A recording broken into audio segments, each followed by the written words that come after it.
9 o'clock. Let's call the Blanco County Commissioner Court to order. It's Tuesday, July 22nd, 2025. And ask Ms. Wall to call the roll. Judge Gray. Here. Commissioner Weir. Here. Commissioner Eaker. Here. Commissioner Leisman. Here. Commissioner Riley. Here. Please join us in the pledge of allegiance. Allegiance to the flag of the United States of America and to the republic which stands one nation under God, indivisible, with liberty and justice for all. Honor to the Texas flag. Texas, one state, under God, one and indivisible. Please remain standing for the invocation. Lord, 18 days ago, the counties around us suffered loss, devastation, and destruction. We ask now for healing and closure for those losses. We're thankful for all responders. Bless them and keep them safe. Gracious Lord, as we come before you today to discuss important matters, we ask for your guidance and wisdom. You are the source of all knowledge and understanding. Therefore, we seek your direction in our decision-making process. In Proverbs 3, 5, and 6, the Bible says, trust in the Lord with all your heart and lean not on your own understanding. In all your ways submit to him, and he will make your path straight. Help us to listen attentively to one another with open hearts and minds. May we not be quick to judge or criticize, but instead seek to understand different perspectives. We pray that you will give us discernment to make the best decisions for this greater good of our county. We trust that you will guide us on this path and lead us to reach a consensus that reflects your will.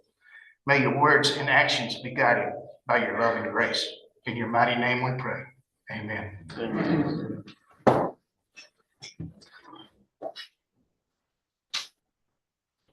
Public comment, we have a combination of Ms. Wright and Ms. Seiler.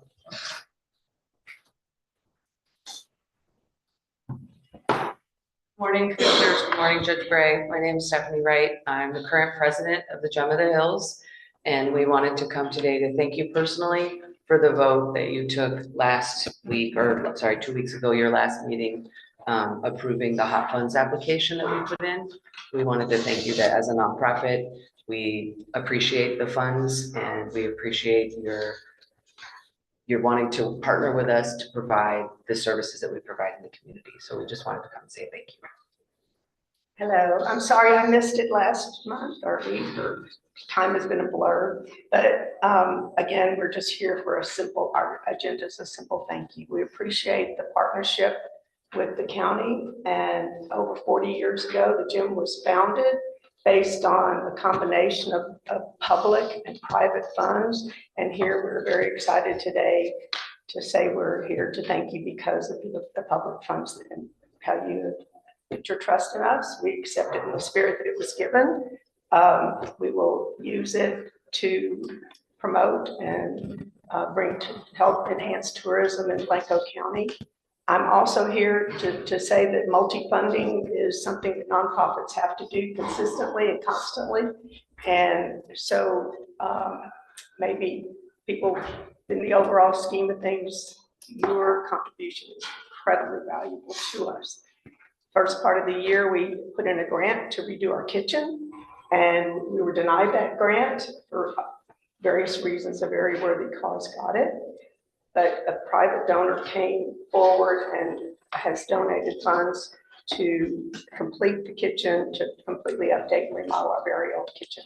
So I'm also here today to confirm that, again, it takes the private and the public to make it work. I'm here as a special delivery to deliver a special invitation to you to come to our grand opening and celebration of the new community kitchen. We can't wait to give the public a tour. This is a public, I don't know if I can approach you all.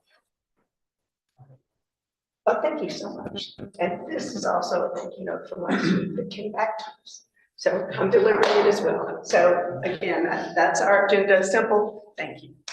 Any questions? Hang on. Any questions? Well, you kind of answers my question, because I was gonna say that, you know, originally getting introduced to Gym of the Hills, I thought of it as a community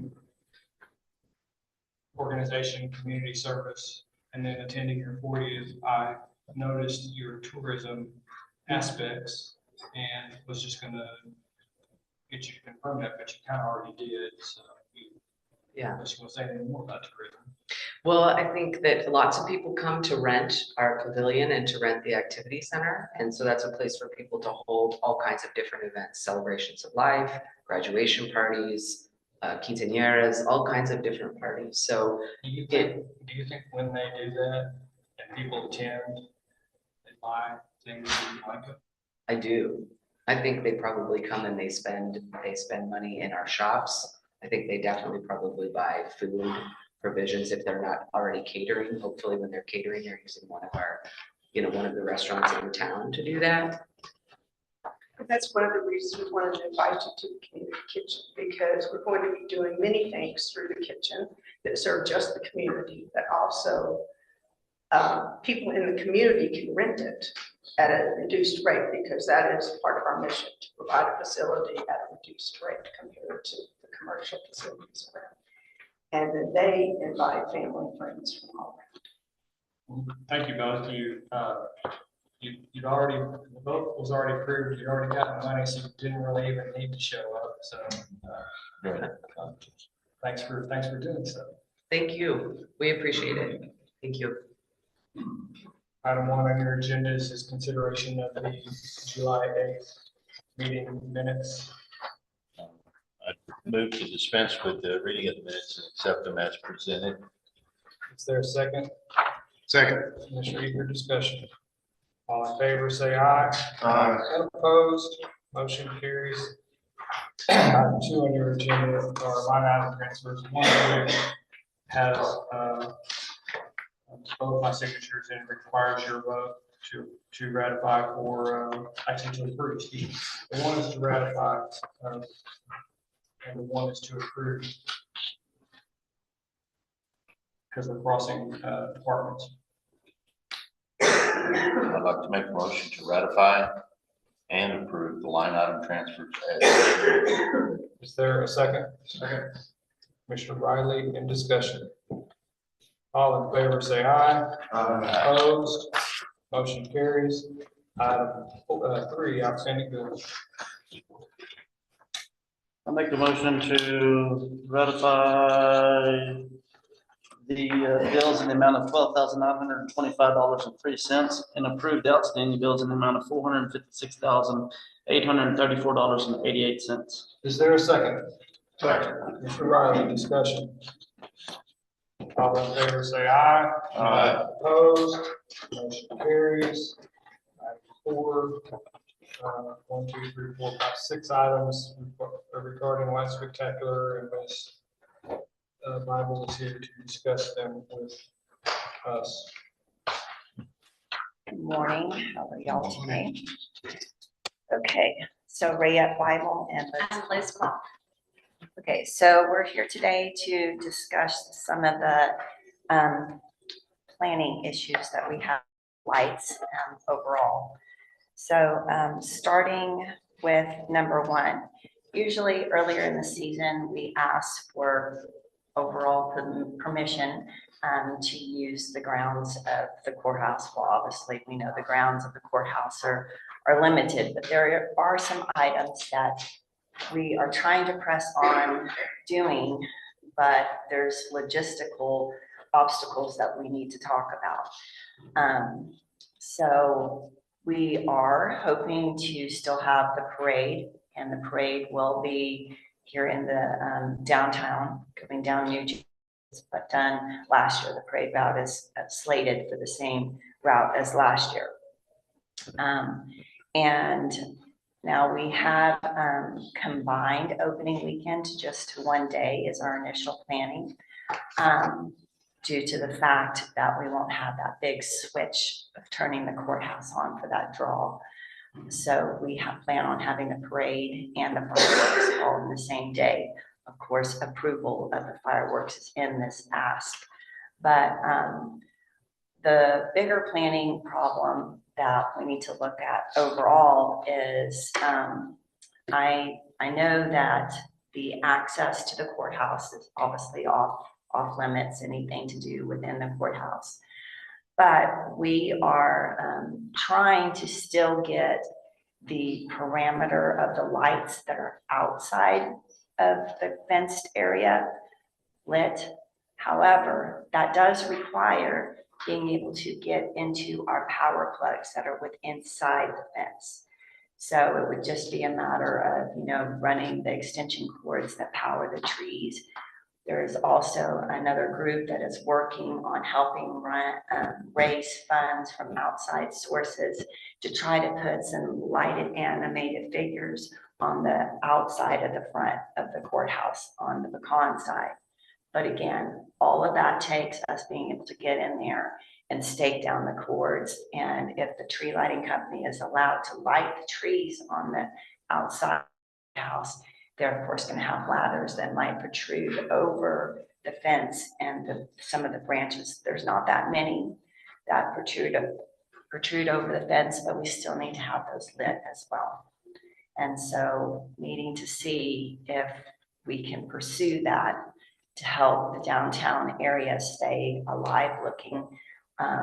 We do plan on lighting what we call the alleyway of trees on Pecan. So that is going to be some lighting, but also lighting these trees will help at least give some ambiance lighting besides just, big pole lights during the time when we plan to have the parade and the nonprofits and the cantina and everything in the downtown area. So I don't know what the rules are with the company that with this. I know that there's some OSHA regulations, but with the proper set of instructions and safety precautions, I would ask that we be able to try to get these trees lit to have some sort of something downtown. We are in the process of also trying to get what they call laser mapping done at the courthouse. That has been a very tedious process, trying to figure out what would work best to try to put some sort of lighting on the courthouse. And laser mapping can be done throughout the entirety of the season versus just a laser show that is anywhere from $8,000 to $10,000 just for like one day or 2 days. And so we're working on that. So, but all of that would need, the laser mapping would probably need access to the grounds. It can be projected, say, from the old jail, the laser mapping, which we're working on, but more importantly, lighting the trees at this point. Questions on that aspect of it? How long does the lights need to be up? When do y'all start? When you take them down? They usually, when the company starts at PEC, which should probably be in like September, October, probably September, they directly follow after that. As soon as they finish there, they start in the park and then they go to the courthouse.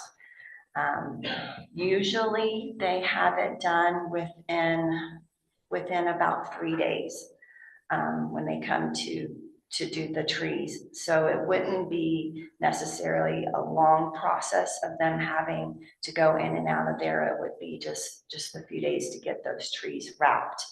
And then one of us personally would go in and stake down the rest of the cords needed to plug in the lights and or the figurines that we're diligently trying to get outside funds for to get those up to.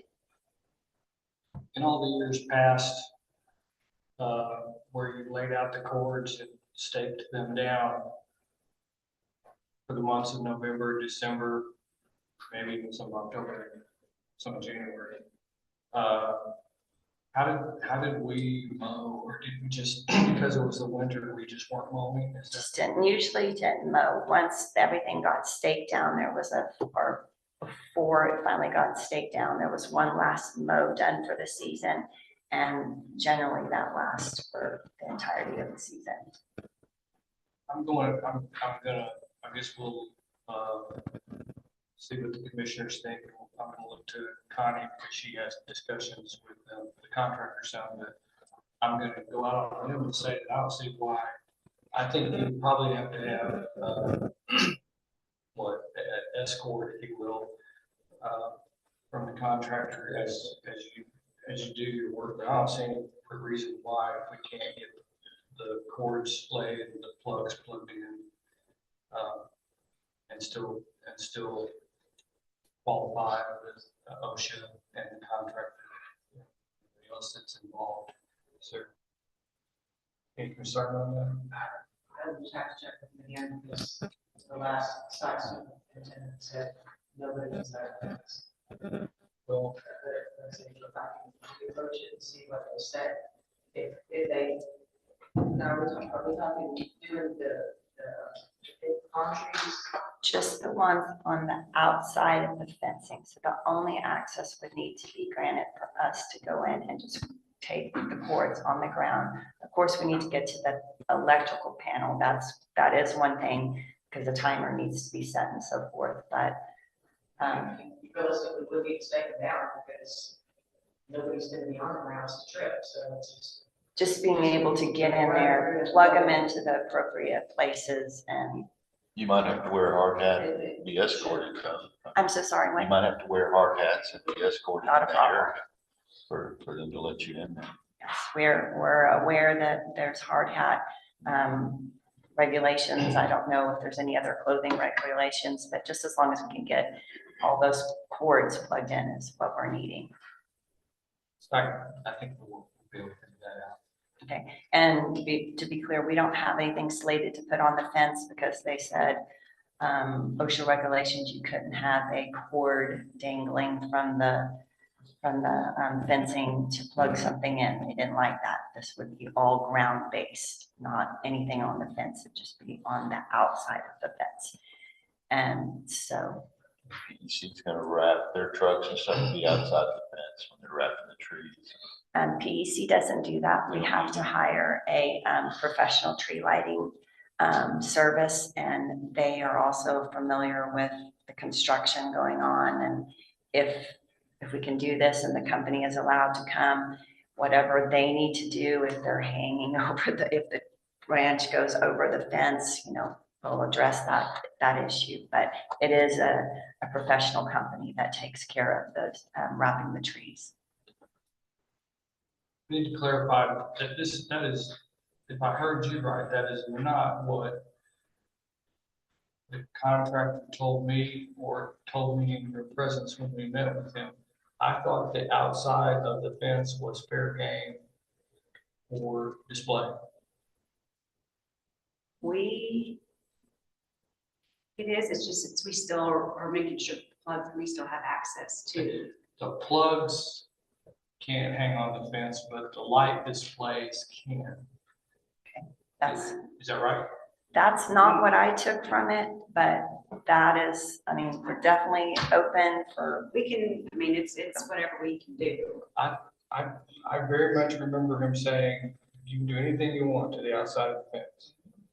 Hang is lights. Outside of the even fence. hanging on the fence. That's the clarification, because Well, I don't know how else you would have it on the fence if it wasn't hanging on the fence, so I guess I understood you that. can stake it on the outside of it. Some of those displays can be staked on the outside, but Great, but I was fully led to believe that the outside of the fence was usable space.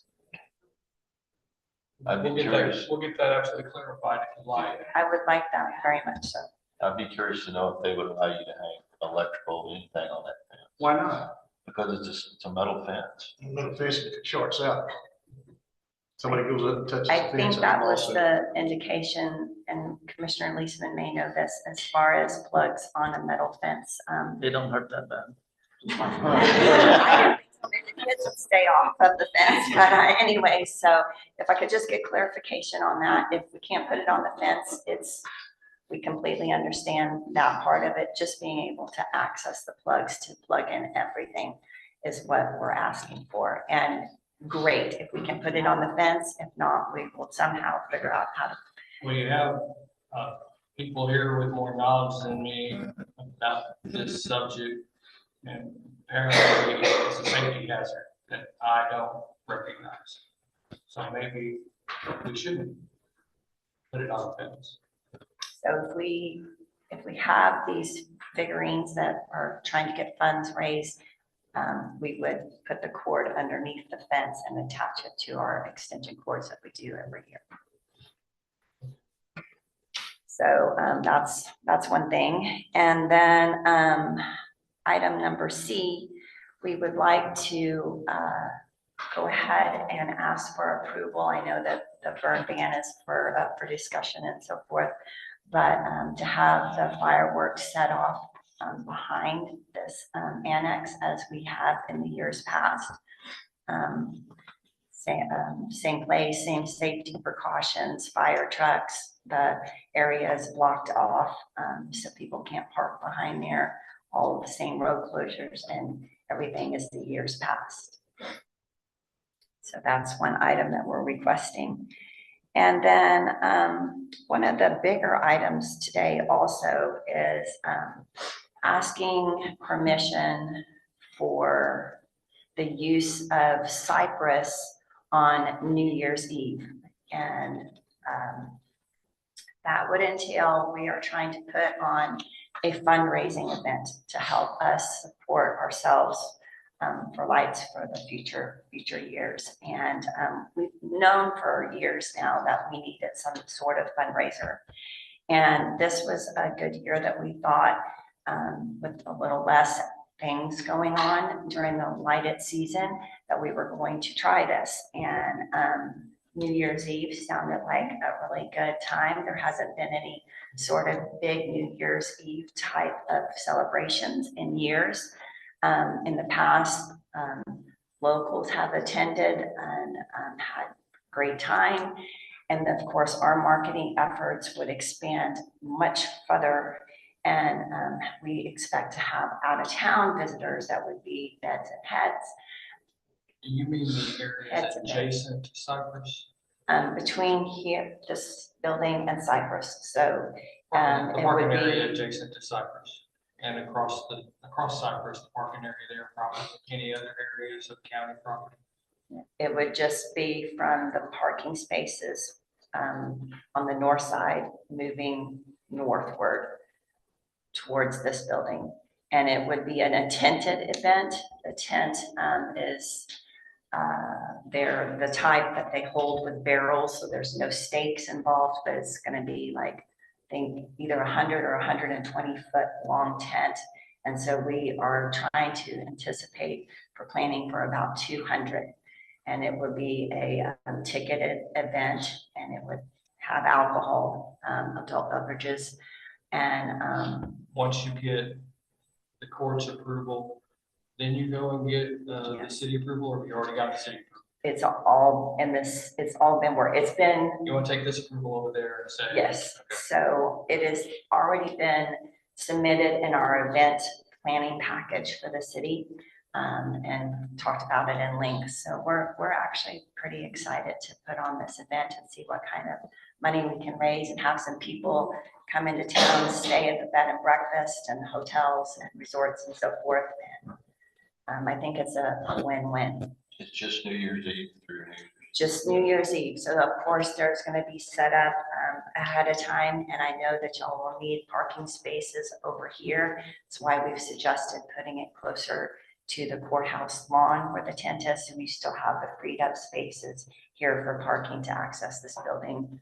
I think New Year's Eve is on a Wednesday. And so it would have to be set up a couple days prior to that.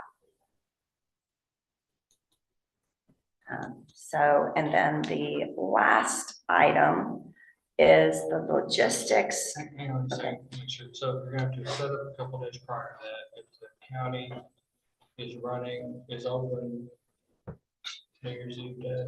I'm sorry, I don't have the calendar. If the county's open New Year's Eve day, there's usually plenty of parking in the back, but we're having another fireworks display.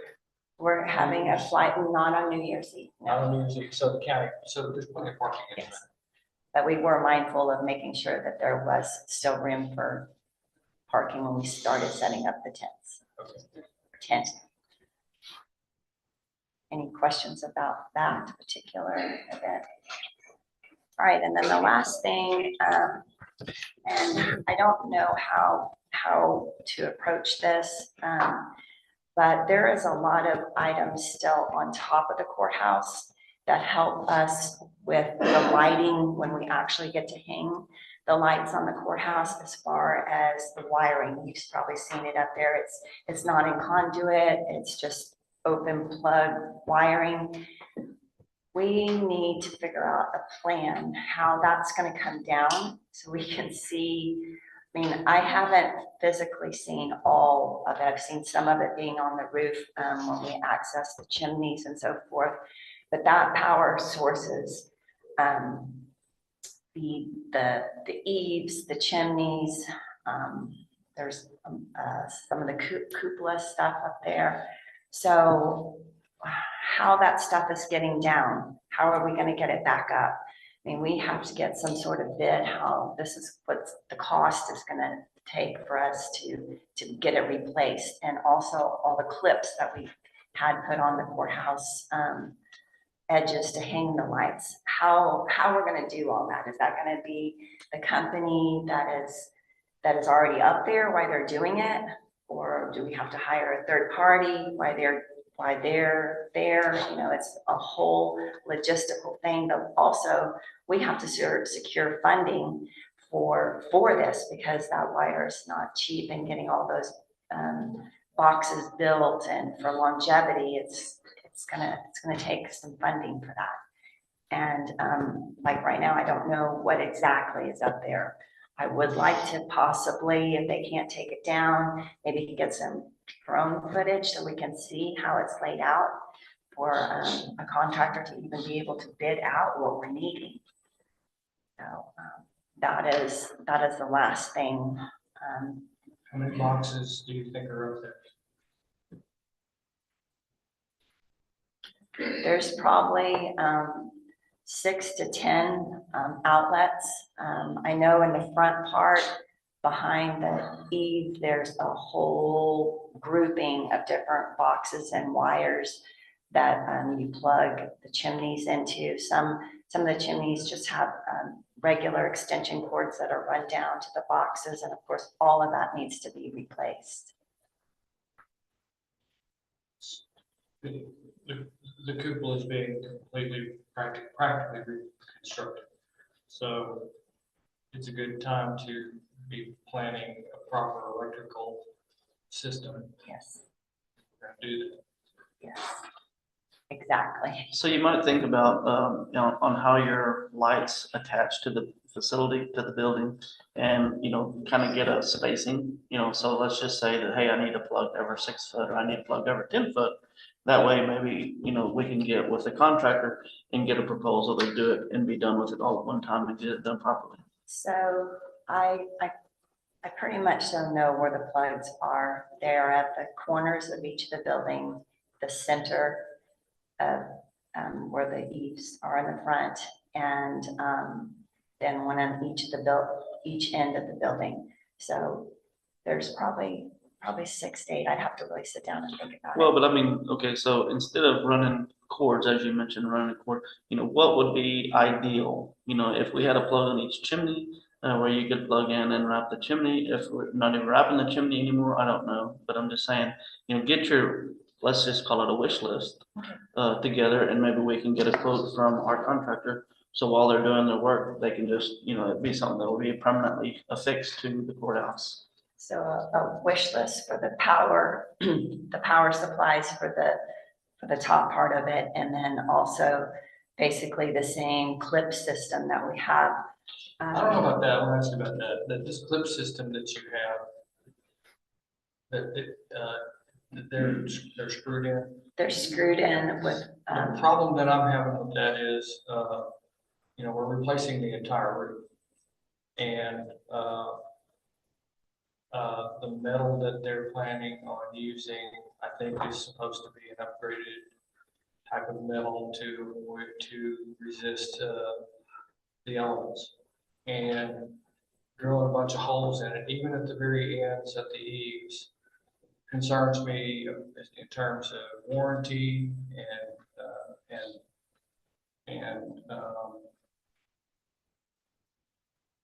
contractor issues.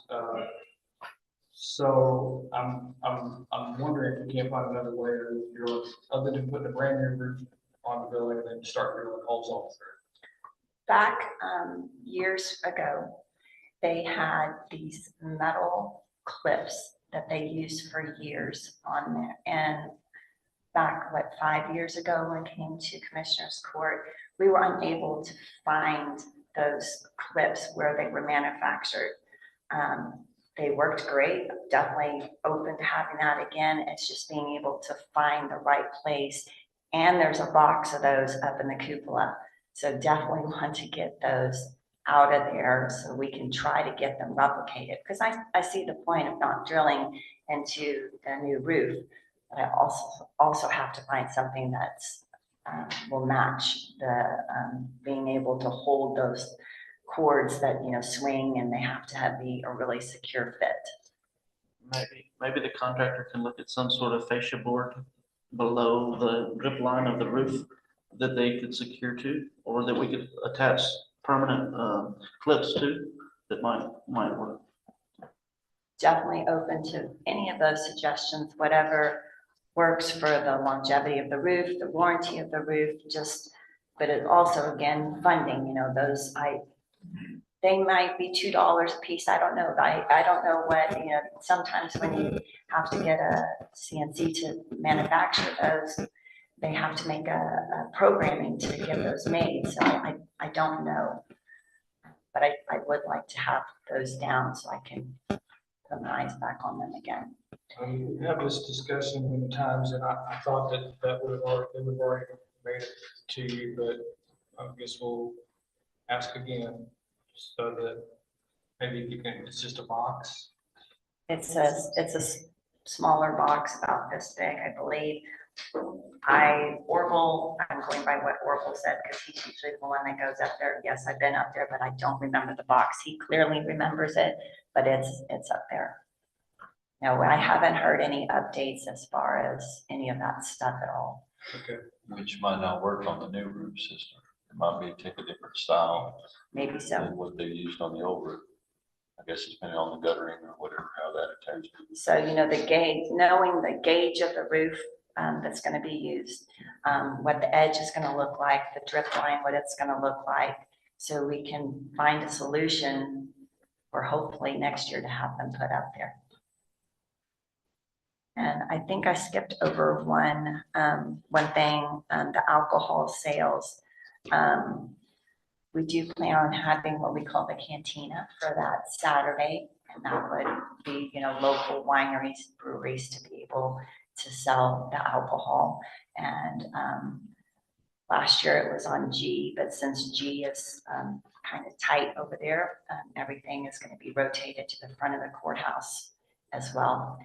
And then one thing that I didn't see that wasn't added to this, as of right now, there's not a market day slated to happen, but I wanted to go ahead and put it within the ask that if something is put together, the chamber and community members are working together to try to get some sort of market for the opening weekend. That has not come to fruition yet, but I would like to go ahead and ask why I'm here, so I don't have to come back multiple times, that the area on site would be used for a market if possible on opening weekend, just as it has in the years past. So a lot to consider. Would you call that, would you call that G? G is, Sure. what did you just say that? It would be the ask to be able to have a space to set up if a market was formed and came to fruition. For what period of time? It would be opening weekend. Oh, you're talking about the big market. Yes, yes. Not a smaller one at this You're talking about time. the big market for Thanksgiving weekend. Yes. Opening. Yes. Yeah. There is a lot of people working on that to try to get something going, but there is, as you know, logistical stuff, power, and again, needing to get to some of the power through the fence, so.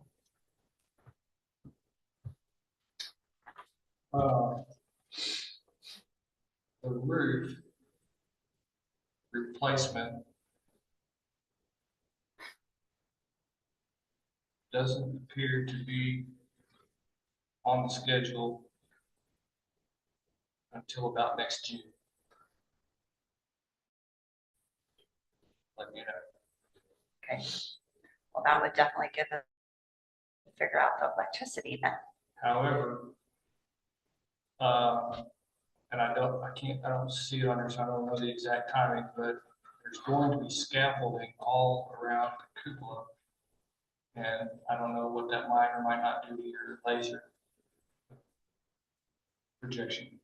Just want you to be aware that the cupola may be disfigured. We're just trying to find any kind of system that would put some backdrop lighting on that, since we are trying to have everything downtown. I wish I had more answers on that, but those companies, you have to email them and back and forth. They don't like conversations on the phone. And so it's been a process of trying to find the right application that doesn't look cheesy and actually gives us a little bang for our buck. So, How bad is it if there is a crane parked on the south side of the courthouse about through the Christmas holidays? through the holidays, Through Christmas itself. that would be very sad. I don't know how else to put that. They're scheduling attic steel on the west side. The east side attic steel is earlier. Is November the 3rd. But the west side attic steel, they're talking about December 29th. Well, that would get us through most of the And the crane holiday. will be here the whole time. The crane comes and goes. So as long as they're not there opening weekend, we don't have anything slated around the courthouse, except for the chili cook-off. I can even add that to this. The chili cook-off, which is gonna be the 13th of December. That's another item that didn't get added. The chili cook-off, as it has been for the last 3 years, where they come in after 5 o'clock. I think we haven't allowed them to park until after 5:30. We had 2 overnight RVs the last time. Even though the weather was terrible, we still had a great turnout. That group loves to come to Johnson City. They love the whole county. They go all over the place. They thoroughly enjoy coming here. And What so date did you say? that's going to be December the 13th. It's for that weekend, the whole weekend, Friday. Yes, through they come Sunday. in Friday and then they start cooking early, and they're here, most of the day. The afternoon on Saturday. Afternoon on Saturdays, okay, so Sunday, no.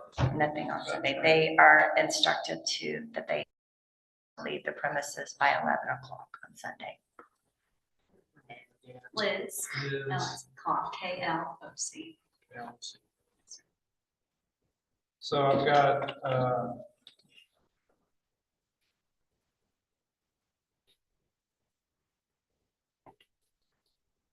think I have 5 items that need to be voted on. The fireworks at the, 8. So no. well, I don't know that all A through H needs voting on, but for certain, the fireworks needs to be on. The New Year's Eve event needs to be voted on. The alcohol sales needs to be voted on. The repairs, that's clips. The space for market days needs to be voted on, and the chili cook-off needs to be voted on. the others are to-do items, I'm not sure. Vote items. That sound right? So, does anyone want to make any motion or a combination of motions? Approve it all or approve any part of it?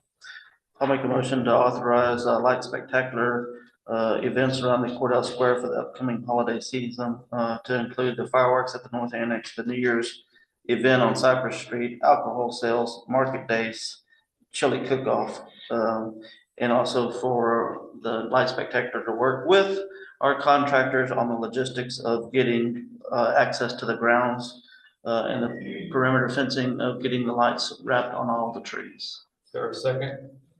Second. Commissioner Riley, discussion. I believe that the last part of the motion is problematic because the contractor thus far has usually required that the client, that is us, be involved and tries to avoid having communications, not just with Light Spectacular, but with various people that seem to want to take an interest in the Cupola project, feel like they need to have direct communications with our contractor. So, while your motion authorizes Light Spectacular to do that, I think I don't be surprised if in fact it causes some degree of problem. That said, anyone else? All in favor, say aye. Aye. And opposed, motion carries. So with that being said, is it safe to say that I can go ahead and line out with the tree lighting company to go ahead and wrap those trees? Or do you need to talk to the contractor first To wrap the trees in. on the outside? No, I don't think the contractor has a say in that. Thank you. And as far as the plug issue for those trees, well, that will happen. Let that happen somehow. I was just plugging in one, we'll figure it out. My preference would be that your people walk the plugs in and plug it in somebody from the It will contractor. probably be me to go in there and take care of this. And I'll have you escorted somehow. That shouldn't be a problem. Okay, thank you. But while you're here, item 5 are hot funds, and item 5A is Light Spectacular. Yes, I am so sorry that I was not here at the last one. I was not aware, but I did listen to the recorded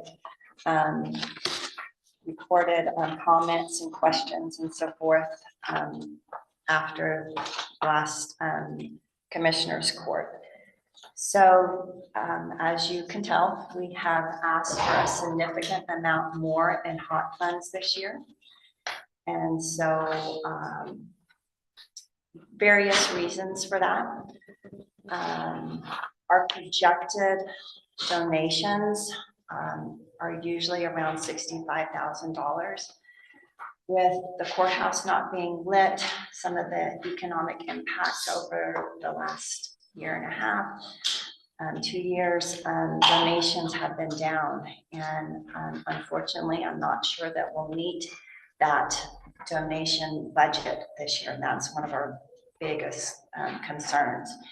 And so if we don't meet that and we don't ask for these additional hot funds, we won't be able to do the lighting of the trees and the fireworks and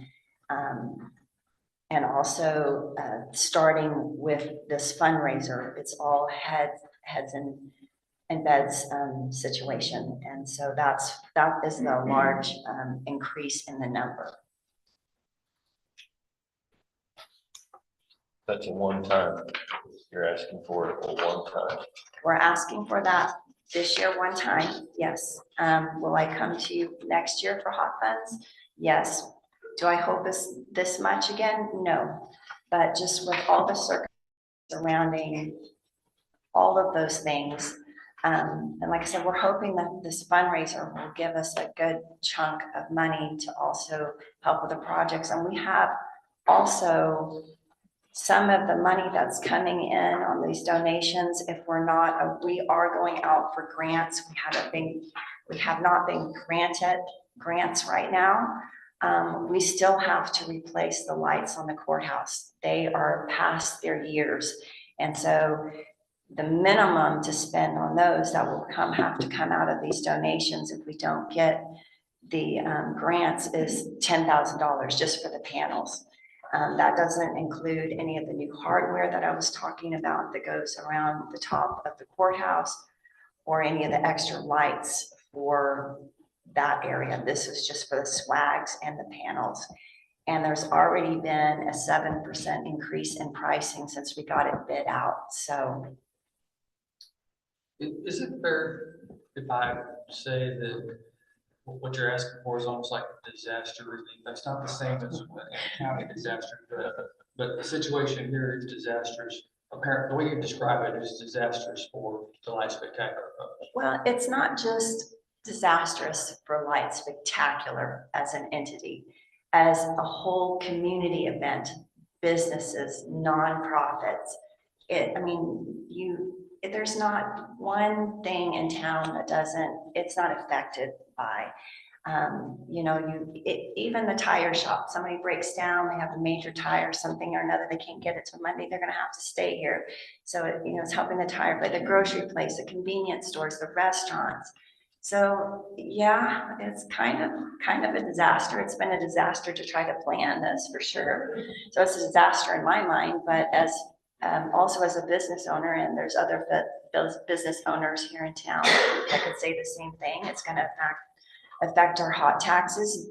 Do we still plan on having people come into town? Absolutely. There's still going to be people that are going to come for PEC. That's why we want to keep downtown as lit as we possibly can, do these extra events within our event to try to keep the momentum going. There's a huge marketing effort we have a whole budget for that, telling the story and why you should still come. Bigger push on commercial decorating and residential decorating to try to keep the interest in town. My point was that with you and Commissioner Weir's discussion that, we might have to, as a county, use more funds in a disaster, and you need more this year because it's a disaster for you, as you pointed out. What's the number again? I have requested $50,000.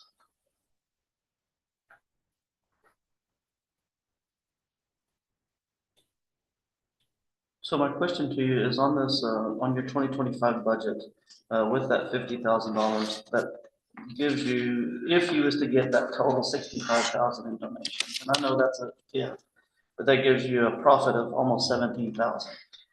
Well, the variables in that, because I did go over the budget in depth with the treasurer. So one of just last week, I had to place an order for lights for the park that we were needing. That was an additional $2,000. That's a variable that's not in here.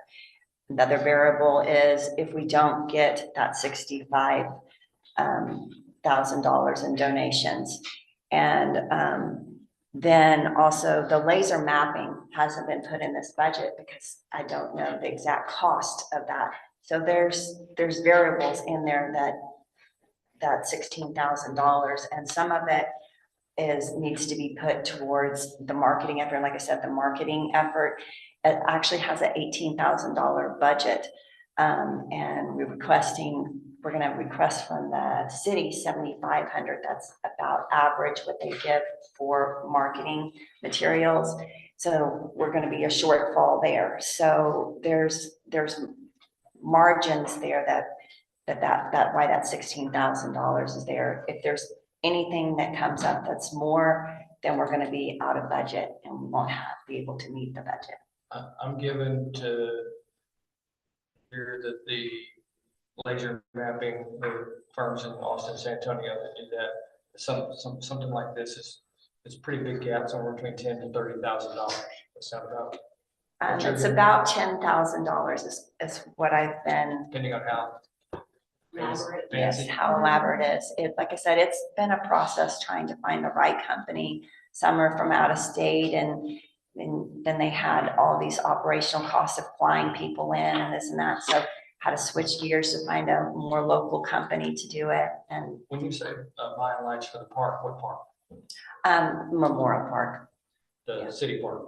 yes. Is the city giving you any funds? Yes, the city does give us funds. They help with infrastructure like porta potties, security at the crossings to cross between the side of 290 and the other side. So They give you services. services, they They give, give you money. they don't give money, but they give about $20,000 within this for services. So do they have a program to come ask for hot funds because they collect Yes. hot funds? Yes, And have you done that? and in the process, that's coming up. Their deadline is a little later than yours, but our application is filled out, ready to go.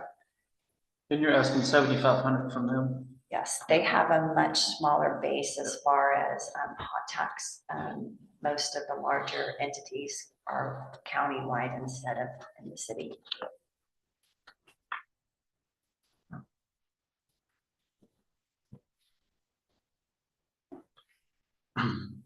I'd like to make a motion to approve the Light Spectacular request for $50,000 to come out of the hot funds. I'll second. Mr. Weir seconds weekly. Discussion. All in favor, say aye. Opposed? Motion carries. Thank you all very much. This is going to really help us get this annual event going as to the best of our ability with obstacles that we have in front of us. And we appreciate it very much. The community appreciates it. Small businesses appreciate it. You've done your part. Thank you very much. Item B, the JCTX Years and Beers Car Show. I am Jackie Proceed with McConaughey Brewing Crystal. And we're here, we submitted an application for the car show to have some hot funds. We asked for 3,500 this year. Our sponsorship drive is going a little bit slower than we anticipated, so we're needing the funds to help close the gap.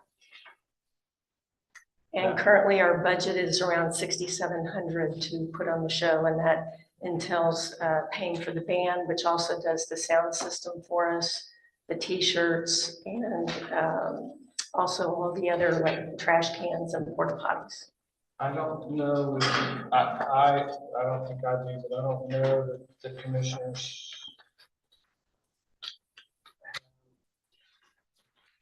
our correspondence where I object to doing this, not because of the merits of your situation, but because the application was timely and you requested an exception.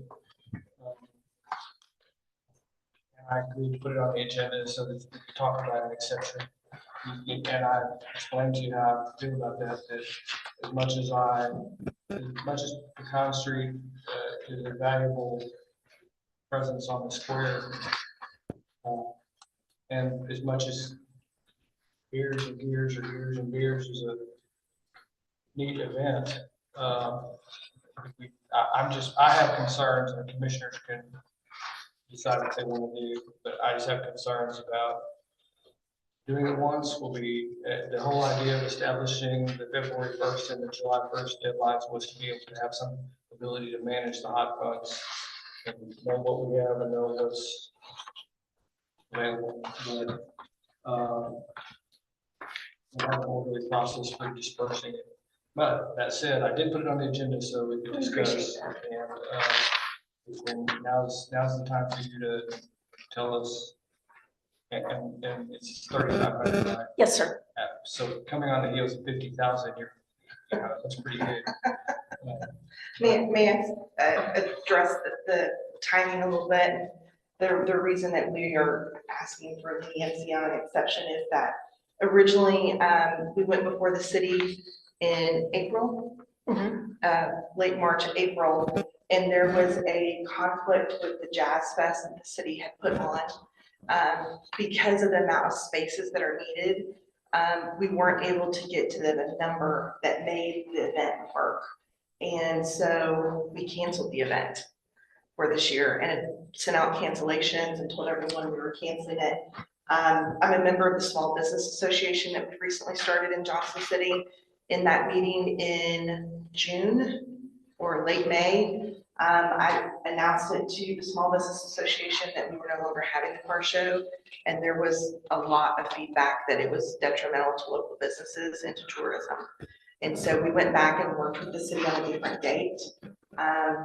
We did get approval for that date and we are remapping the car show. It's going to look very different and a little bit more spread out because of the construction, obviously at the courthouse. But with that said, we weren't able to get our permit because we had canceled it and now we've rescheduled it. So we're kind of 4 months behind the gun. We didn't realize with that, we missed it by 1 week getting the application in after we got permit approved from the city. So that's where we're at. We do believe it's vital to tourism. It definitely brings in tourism. We have registrations from all over the state that come in. Dallas, Houston, San Antonio, East Texas. a lot of East Texas. People stay in the area, they bring their RVs, they come in on Friday, they stay through Sunday. And we've got a great plan coming up, but we are a little behind and do need a little extra help this year, just with all the conflicts of having to change it, permit, change the process, so. And we appreciate you guys looking at it and just giving us your consideration. You know, there's some events here in the county that there's a tourism aspect and there's a local aspect. Sometimes the percentages or whatever they are. But having attended your event in the past, it seems like it's a lot of outsiders. Seems like you're the way majority of people are not from around here. The majority of the registered cars for sure are outside Right. of Lincoln County, so. And this year is new. We're partnering with Gordon at the Motorcycle Museum.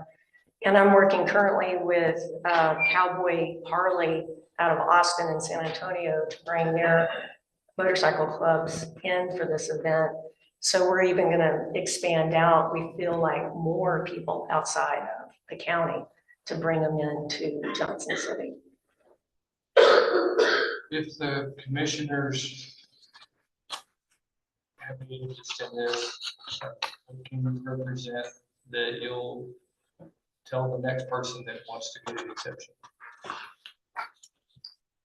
That's great. That's great. Well, I think it's- The suggested answer is don't do it. They don't want to. Yes, sir.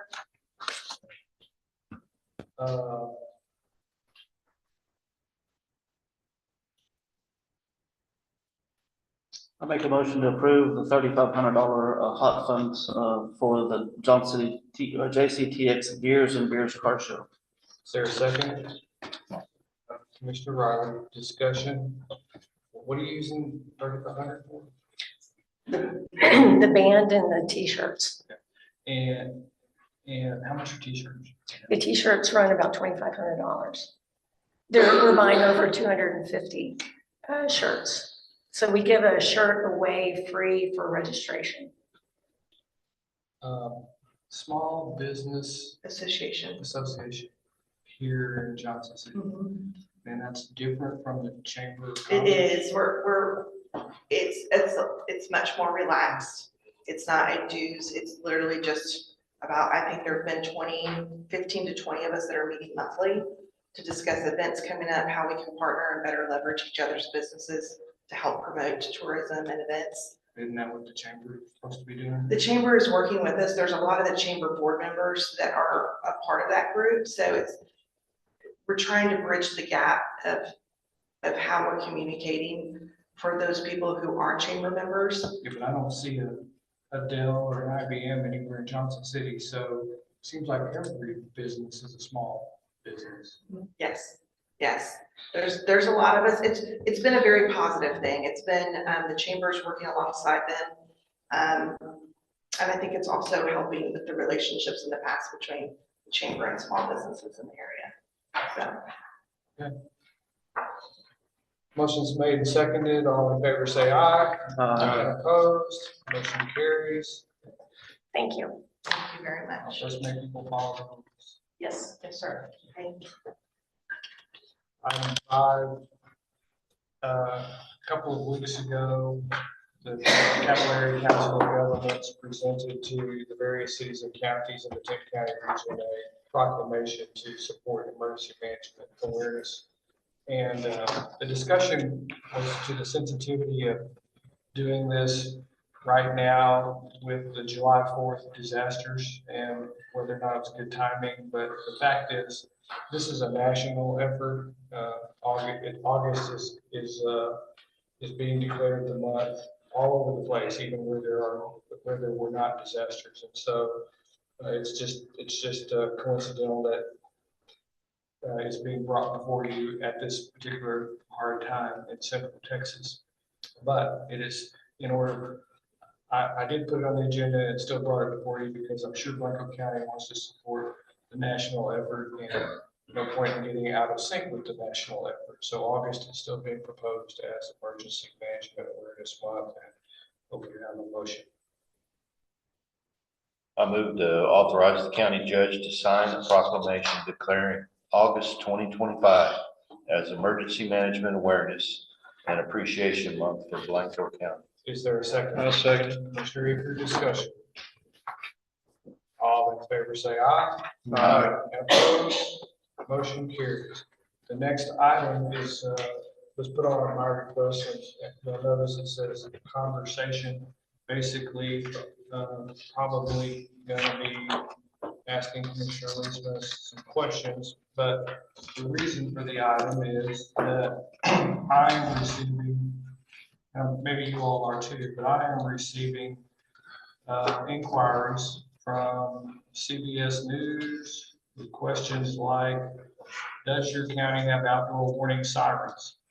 How many sirens are currently operational? Where are the sirens? What areas do the sirens cover? How are the sirens activated? How is the siren system funded? And on and on. And then I have an email from a constituent who also was communicating with Commissioner Eaker about other things. And he says, he wants to know, do we have flood warning systems here in Blanco County?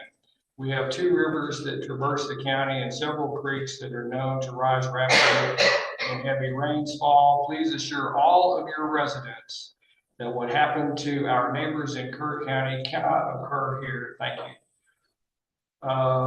As to that, I have not responded yet. I have not figured out how to respond yet, because as to that last part, how am I going to assure Blanco County residents that we'll never have a flood, tornado, or any other act of God or some sort of disaster? It can't be done. And as to the early warning systems, that's the conversation I'm hoping to have here, where Commissioner Leesman can discuss with us some of the things we can do and do, and point out that we don't have 150 camps, summer camps along the river, because we don't have the Guadalupe River. We have 2 smaller tributaries. Not to say that there aren't issues. I've certainly lived through some of those issues, but we have some systems in place, and they have, as of yet, not included sirens. I guess to start with, there's several telephone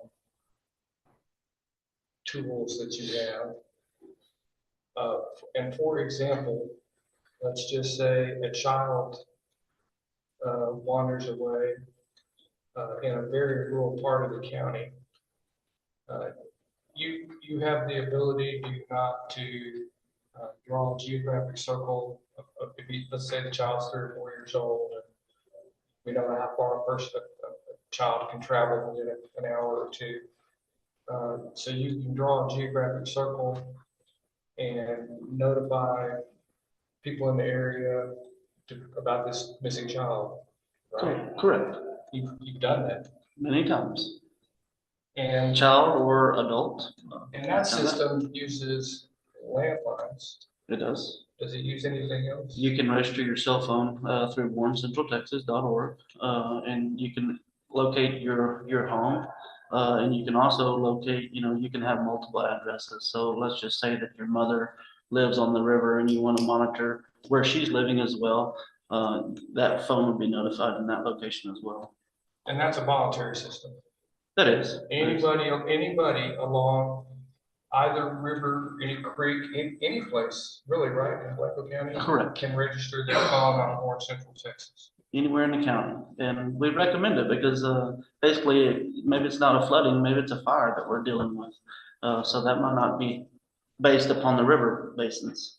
So you certainly wouldn't say Warren Central Texas is a secret, would you? No, sir. What efforts do we make or others make to advertise? Our regional partner with Capcom, they put out TV commercials in the Austin area, which typical Blanco County residents monitor the local news and things of that nature. So you'll see the advertisements that go out there. We have it on our website. We have it on brochures and all the different offices. There's a little pamphlet that people can pick up and take with them as well. You mean like this one? Well, no, that one is just something I kind of put together for us to kind of give us a little idea of, I know that I've been as well receiving a lot of phone calls from the news stations and everybody else wanting to know about the sirens and different things. And to answer that specifically, yes, we do have some sirens. The city sounds theirs off every day at noon. So now, if back in the day, that was based on the fire department. So each ring meant a different thing, whether it's a grass fire, a house fire, or whatever. Today, everybody's normal to that one time at noon, that siren goes off, right? But if that was to go off in the middle of the day, most people are going to say, what's going on? Why is that going off at 10 a.m. on a Saturday morning? So that is a siren that we do have. There's also one at the city of Blanco at the old fire station there. Since this fire department moved out, I don't know that they've tested that one as frequently or even if they've tested it at all. But I do have a meeting with the mayor this afternoon, so I can discuss that information with her. And then also, different aspects that we have. If you look at like the last paragraph of this, what I printed out here, that the county be proactive in investment, early warning systems like river gauges and sirens, land use planning and resilient infrastructure. So unfortunately here in Blanco County, so if you look at our rivers, we have, after the 2015 flood, we added monitors along the Blanco River. So I've got 3 monitors down in the south end of the county. One is at Crabapple, one is at the state park, and then one is at 32 on the Little Blanco.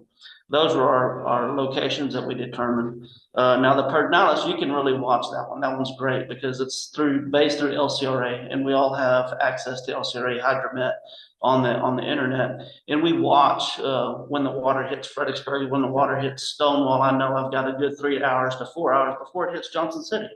So we can utilize that information. We're on the National Weather Service chat lines that we monitor during national events, weather events, as well as the parks. My main concern in Blanco County is, we have the state park there in Blanco, and then we have the Pedernales Fellows Park here in the northern end of the county. So that being said, the state parks are on those calls. We've seen their comments, their chats, especially in this last flood we were watching. But from the state park in Blanco downstream by the 165 bridge is the trailer park that we had get washed out. So that's another concern that we have. When you look at these sirens, let's just use the Blanco River for an example.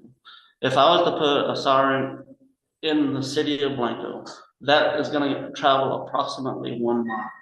If I was to use the gauge at Crab Apple to sound that siren, if it reached a certain level, I'm gonna get 1 mile worth of people that might hear it. Chimney Valley is 5 miles from the city of Blanco. So if you draw a straight line, you got 5 miles. I'm not really even reaching those people if you put that siren in there in Blanco.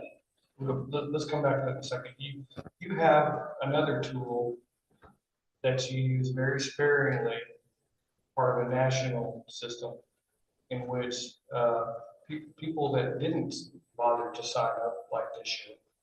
But if you needed to, you could transmit a warning to every single cell phone within a tower, within a certain radius of a cell phone tower. Correct. Through our same warning system, our same reverse notification system, there's a different box that we can check that's called IPAWS.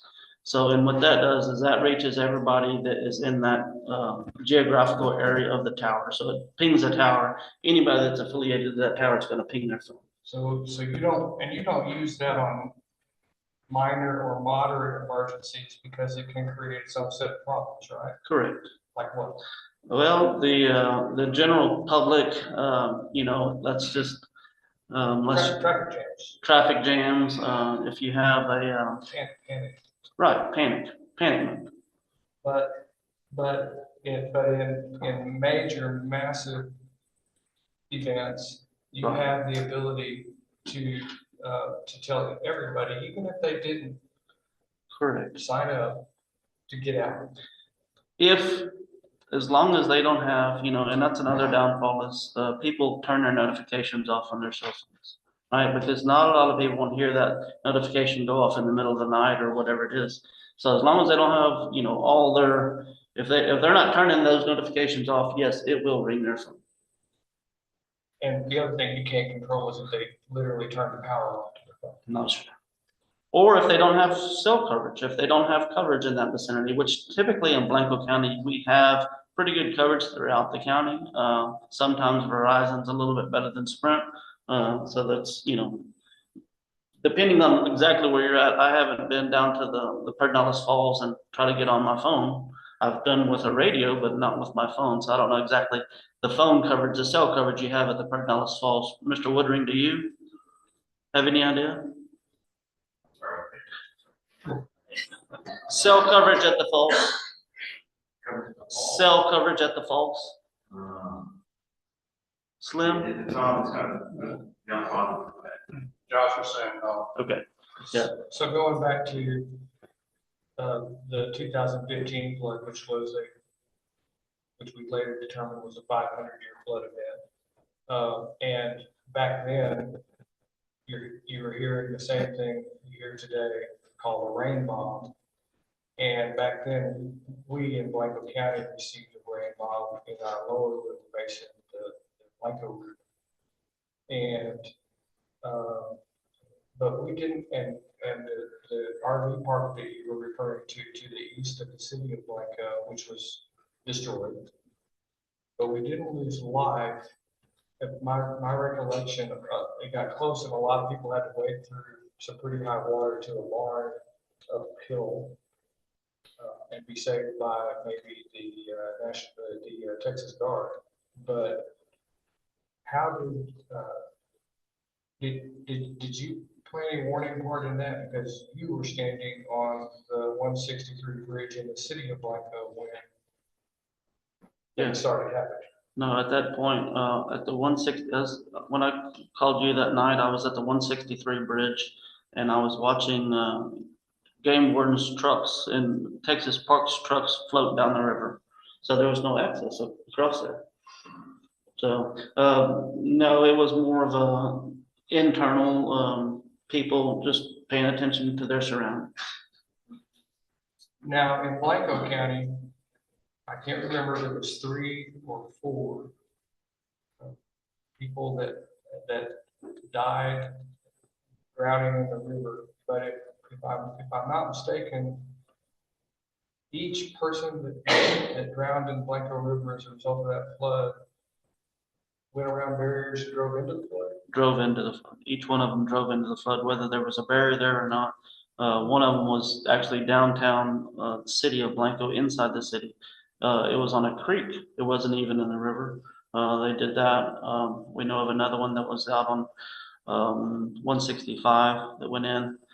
So yeah, and then you had some back up on 1623 as well, But we didn't lose anyone to, getting flushed away in the RV park. No, sir. well, anywhere in Blanco County. No, they technically drove into the water. Now, a second problem is in terms of installing all these resources that everybody thinks are limitless, is, if I remember correctly, our NOAA weather expert said that had there been a 3 to 5 minute difference in where the rain bomb was, instead of the Blanco River being what it was and what happened, it could have been the Pedernales, because it would have dropped the rain bomb in a different area. Correct. The rain bomb that hit us is technically in Kendall County, so which is the headwaters of the Blanco River. So, and unfortunately, we don't have a lot of time to prepare for that one. If it's happening on the Pedernales, again, I can watch it. I know I've got a good 3 hours, unless it hits a creek in between Stonewall and Johnson City. I know exactly what I'm getting. I know exactly how much the water's rising. However, that one, if it hits the headwaters of the Blanco River, before the time it hits Crabapple, I can't even tell you exactly the time frame it gets from Crabapple to the center of Blanco, because it's going to be pretty short-lived. And if it comes off McKinney Loop, and I don't know the name of that creek right there off the top of my head, but Cottonwood. yeah, Cottonwood Creek, if it hits in that vicinity, there's no warning prior to it getting to the city of Blanco. No. There's nothing I can do. I've seen that one flood where we didn't have any rain, like, Right. none around, and it flooded. And I've seen cars come down. People don't realize that from the head of the Blanco River to town, it drops almost 500 feet in elevation. That's 20 miles. So it's 1,900 feet out there. It's, I think, 1,370 at the square. You just figure that short distance and that much fall, it's gonna do it. And I mean, and even first responders, they don't even understand the deals that they're putting themselves into, because the dangers that they're putting themselves into, because that night, at that time, the fire chief was stranded between two low water crossings. Yeah. So he wasn't able to help us at all because he was stranded. In the 10 years since, the various entities have over time acquired some things, but it's kind of a disaster habitat, swift water rescue equipment. So most of them, they do have some swift water training. I know even the constable's offices train on swift water down in the south end. The fire departments, they do have some boats. Now, I don't know that they're fully equipped to handle that type of event. And unless you really train significantly on that, it's a dangerous situation that you're putting yourself into. I think, keeping the people that do, City of Austin, Travis County, they have a swiftwater training facility that they can train in. But you try to put a boat on the Blanco River for somebody that only does it maybe once a year, that's kind of asking for trouble ourselves. Well, a lot of local folks don't have an evacuation plan. I mean, they never even thought about it until it happens. The night of the flood, you had extraction teams that were made up of Johnson City Fire Department people, Blanco Fire Department people, Round Mountain Fire Department people, the Texas National Guard with their high profile vehicles, with every law enforcement person in the vicinity. What else? So one of the first calls that we made was to Texar, and that's the group that's working in Kerrville right now. They're very well trained. They're based out of Hayes County, or they were based out of Hayes County. So that was a very quick response. They did most of the grid searching, and the, the high water rescues, to that for us during that time. The game wardens, of course, they have their boats, they participated in that as well. And there were high water rescues. Oh, yes, oh, yes. There were people in rapids. Yes. And I mean, and that's, we were focusing specifically mostly on the Blanco River. However, the rest of the county was getting hit as well. I know there was one car got washed off on Cypress Mill Road during that same time frame. We also had tornadoes that were hitting. So when you're in the EOC and then you're sheltering for a tornado that's about to hit you, and you got to pull all the people off of the river due to a tornado, it's just the incident within the incident. So if we had the siren systems up and down the Blanco River and it had gone off, first of all, if it had gone off, I don't see how it necessarily stopped the 3 people from driving in the river that drove in the river. And second of all, it was 7 tornadoes, I believe, or more, and they were all over the county. Mhm. So what good would the sirens have done for those tornadoes? Well, I'm supposed to be confirming that we're gonna handle it so that no natural disaster comes to Blanco Well, County. we can't do that because, I was on the conference call with USA Today, and I told them that it was, it's called the Hill Country for a reason. When that water, like Tommy says, when that water hits, there's not a lot we can do. And he said, well, it's also called a flash flood for a reason as well. And that's true. It's called a flash flood. So, however, there's one more thing I want to bring up before we get off of this topic. Travis County hosts, it's called ATX floods. And with ATX floods, what they do is they go around and we identify all low water crossings or some low water crossings or whatever we want to do. And with that, I've been reluctant to join this based on the fact that there's no monitoring. This is something that if we identify a low water crossing, we physically have to send someone out there, monitor it, and get on the computer and say it's closed. And then whenever it's open, I've got to send someone out there to look at it and make sure it's cleared, and then they can click it to be open. If we're limited on staff, deputies, let's just say we use deputies for that. If we're limited on deputies and they don't make it to all those different sites and we have it marked green, are we putting any liability on ourselves, in y'all's opinion? And is it, is that something feasible? Is this something that you would like for emergency management to do? I'm willing to do it. It's just that I'm just battling with it a little bit based on the fact that it's not some automated system that says, okay, this creek here is flooding. It's somebody physically has to go out and look at it and get on the computer and check the box and say it's closed.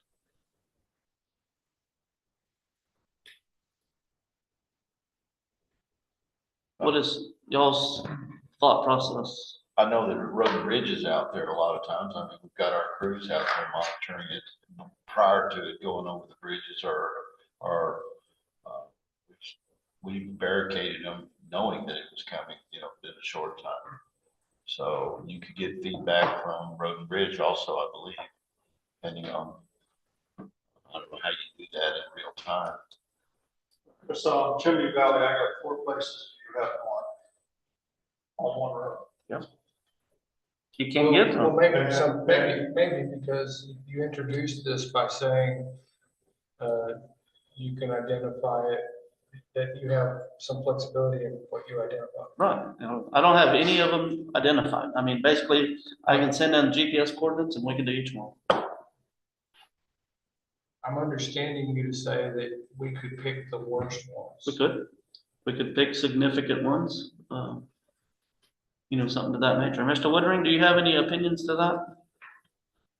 This is, I know we're talking about your deputies. I mean, this is putting another hat, on Mr. Fisher and Mr. Busey, in the middle of a storm event, we all know that, like Charles says, I've got 4 on this one road.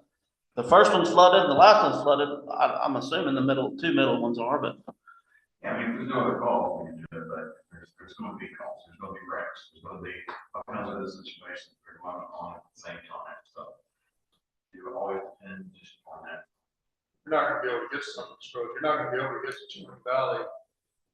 If we're flooded like that, you're not gonna be able to get to Chimney Valley because 165 is gonna be closed.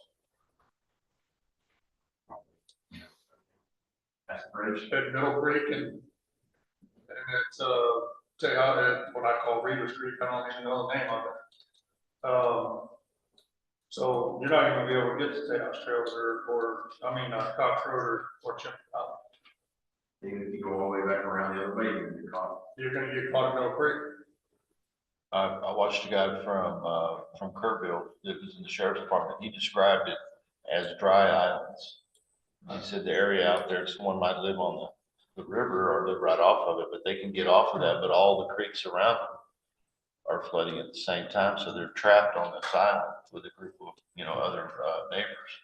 But those are all over the place, and I can see areas in Blanco that do that too, Blanco County, that you can get away from the river, but you still got Blaskin Creek or Cox Road, something coming into it to keep you from going any farther. well, but it's another tool that we have in our toolbox that we're not utilizing. I'm not utilizing at this time, and I don't know. I want to get it justified. Well, you said the city of Austin. Yes, Well, and pretty much all of Capco counties. So but when you start talking about things the city of Austin does, you're comparing a $1.2 billion budget with 1% of that, less than 1%. So the resources are different. They just are. I agree. And that said, but that's kind of could be considered a cold heartless way of looking at it. But people, Blanco County, while it's rapidly changing, is still kind of rural, and that's what people gravitate here for. And most of them understand that it's not a metropolitan area. Most of them. Yeah. Well, it's something just to think about. Are there any other, the whole point of my putting this on the agenda was to have this discussion, not so much necessarily for people in this room, because most of them know or have heard all this, but for it to be on the web and for maybe the newspaper to pick it up. Is there any other tool or thing that you want to bring to the attention of the citizens that you use to help them in times of disaster? I think one of our biggest tools that we utilize is the National Weather Service, the chat line that we watch, because you get a lot of reports, a lot of info that we look at during that time frame, and we can see. You just have to be aware of it. So between that chat line and the LCRA hydromet and the gauges down on the Blanco River, that's really what I focus on during these flood events. I'm remembering back to a fire out on, I think it was 1623 in kind of a, if you want to call it kind of a populated area. There, if you're involved or whoever's running the command, it's not unheard of to send officers or firefighters or others, whoever's available, around and literally check on residents or try to influence residents to leave. Absolutely not. We've done that numerous times where law enforcement has went and talked to the residents in there, or they're standing by ready to. Technically, the judge and the mayors are the only ones that can call for an evacuation. So, but the officers are standing by. At the last fire that we had on Towhead, we probably had a good 15 officers sitting waiting to do evacuations if we was to give the go ahead. And you know, unless you put sirens like every square mile or 713 sirens. Unless you put sirens everywhere in the county, the system that we have of going out and personally touching people is the way it is. It handles things other than maybe a flood along the river. Correct.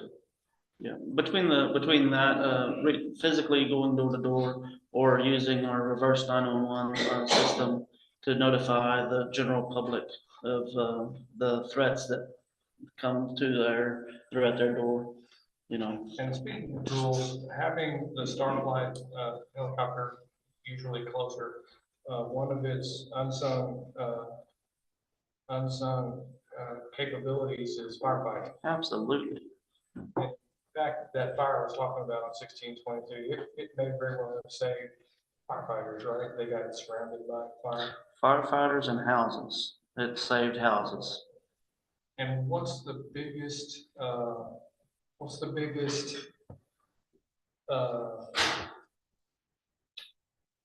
jeopardy that a Starflight helicopter faces out there on a scene like that? Drones. Yes. Yeah, absolutely. That day in particular, that was, we had that issue.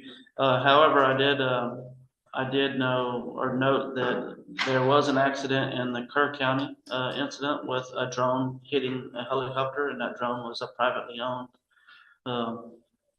owned deal. But if we notice a drone while we're in helicopter, mode or using our helicopters, they have to land.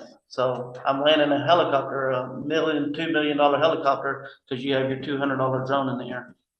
So, and your house might burn for it. Anything else? So I'm about to beat this to death, but I wanted it out in the open to the public of what we do and don't do and what we think. We're always thinking about it, but sirens alone, siren seems to be the focus from New York City to Los Angeles right now, on everybody's mind, and that's like it's a panacea, and it's not really for everything. I'm not saying it's not a good thing maybe to have, but. And I want to just add on to that, just one more poke. You know, obviously this is going through legislation. You know, legislation is going to be talking about this in their upcoming session. But you know, what we do with our permitting, what we do with our developments, and we're making them do the flood studies, the flood mapping of the new developments, and utilizing that information, whether it be in our septic permitting or just so that people are aware of building their houses in low-lying areas. You know, just because it's a pretty little dry creek, doesn't mean it's not gonna flood one day. So keeping our developers holding their feet to the fire and making them do this is a benefit to everybody that builds a house. And hopefully, when they buy that piece of land and they plot where they're gonna put their house, they're looking at that information and not putting it down there where it's potentially gonna flood. Well, when they lose their house and they come to you and they say, why did you let me do that? Yeah. What's the answer? Because I don't have the authority to tell you can't. Well, and your FEMA maps are years behind, aren't they? Well, the FEMA maps for Blanco County are barely to anything on the Blanco River and the Perdomo River. So you can't go by FEMA mapping. That's why we were pushing this, putting this on the developers on all this new development. As I was talking with Mr. Riley earlier, you know that the old timers, they built their houses up there on top of the hill for a reason. So. Anyone have anything else? Item 8 involves the Regional Public Defender's Office and a renewal of our.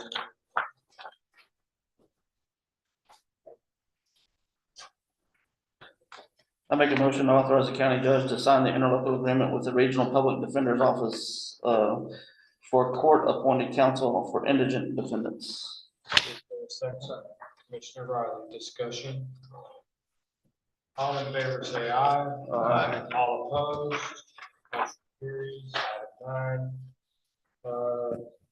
I didn't see the sheriff here, so Mr. Woodring is on the hook to talk about ID application.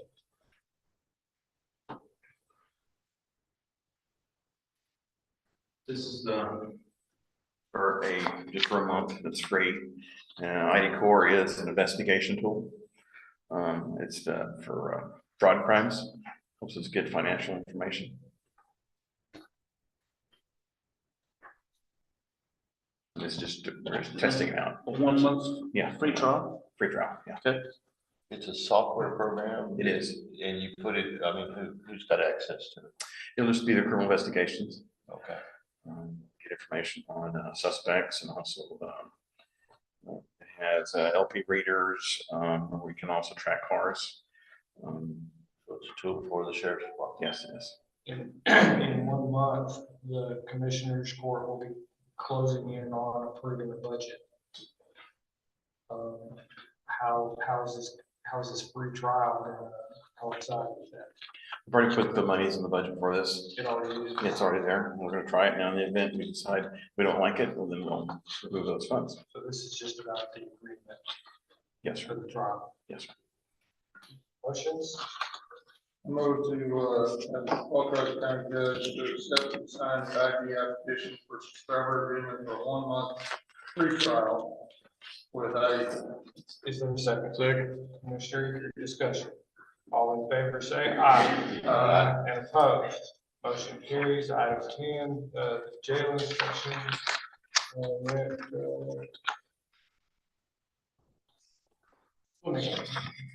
Well, we passed. So we're good for another year. Well, it not only passed, that same jail inspector still claims your jail as his favorite of the 52 that he has to inspect. Yes, he does. I move to acknowledge the receipt of the July 1st, 2025 inspection of the Blanco County Jail. Is there a second? Mr. Riley, discussion. All in favor, say aye. Aye. Opposed?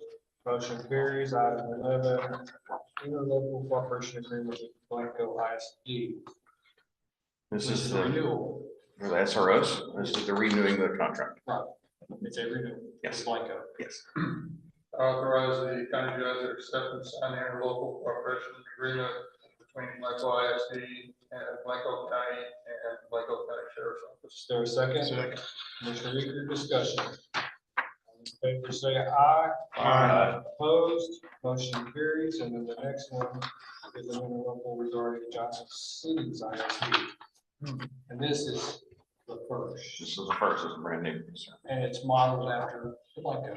Yes, sir. Exactly the same.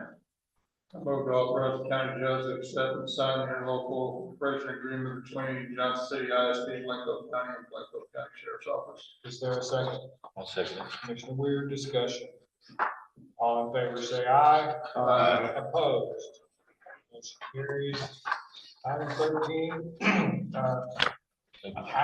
I don't have anything, you have your notebooks, and you'll notice on the first. So let's get the ball in the first.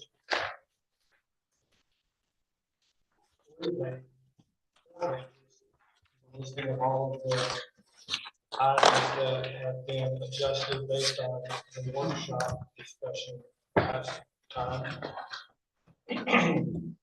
Judge? Yes. The only thing that I'd like to discuss is, the, starting salary at the sheriff's department. And with the amount that you were discussing, basically the pay across the board for the year, I'd like to look at for patrol, bumping that up to $4,000 for starting, and for the corrections and dispatch, putting that up to $3,000 for starting, and move the pay scale for correctional and dispatch to 106. So. What's the number 6? Correction and dispatch. But we just made dispatch a 107 or 8. It was, sorry. 107 or 8 last month. We moved dispatch to 108 just last time. Why would we go down with them? And the jailers are 107. Page it wrong. Well, I'm looking at the, 102. Is that wrong? 16.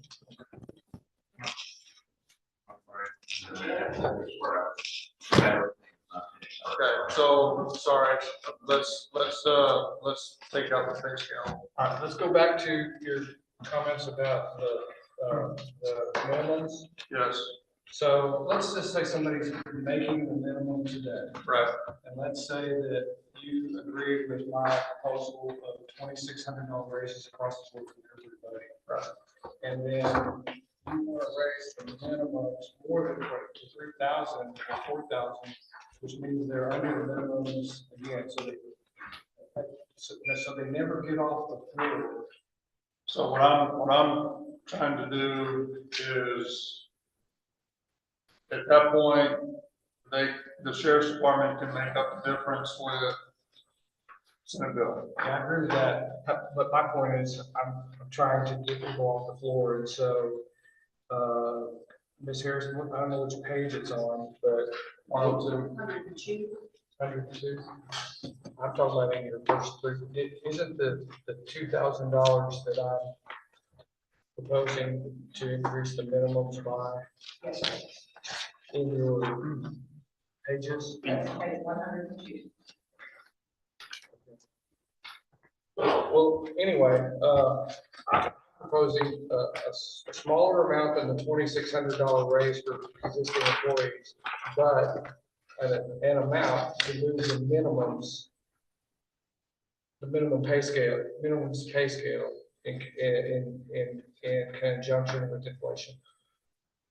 Last year and the year before, we, I believe we did this as a percentage because I proposed all the raises as a percentage. This year, I'm proposing it as a dollar figure, like I'm proposing the raises as a dollar figure. What's the dollar figure? I'm sorry. 2,000.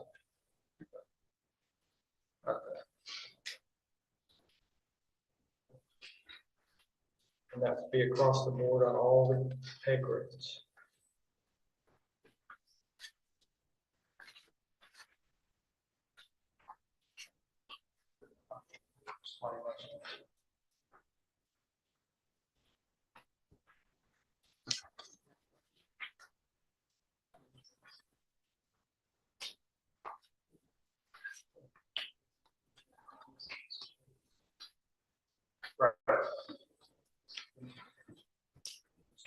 Okay, so let's just go on a deputy. Now it's at 6.7 for a starting deputy. No, No? I'm looking at, 58,964. that's proposed, right?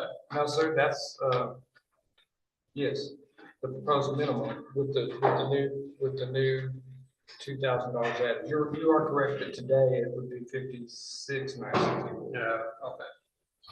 But the proposal is to make it 50, to make the minimum 58,964.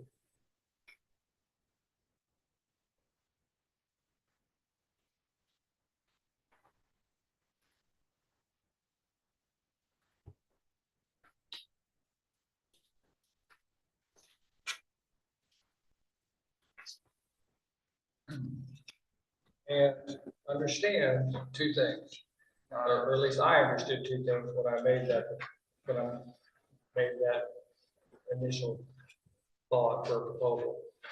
Number one, I'm basing it on that there is SB 22 money to assist if they need it. And number two, I'm basing it on what I understood the sheriff's policy to be, that they will hire someone in at more than that starting salary if they have experience. Right. Specifically, they'll divide the median and the minimum by 5, and for every year of experience that someone comes in with, they will be eligible for that much more of a starting salary.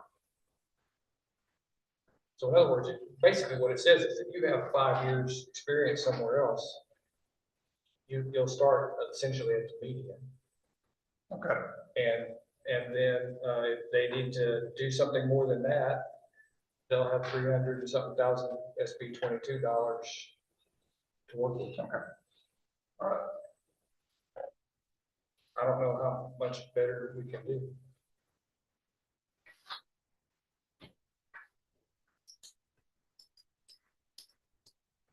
Chief. So in our budget, we also, there's a proposal for existing employees that have prior experience. I use, for instance, one of my sergeants. So when he came to us, he started regular salary. He didn't get that much.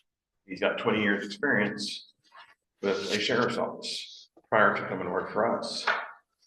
And so we'd like to give him some consideration. Somebody new coming in, the employee, now they're making more than he is problematic. What do I do?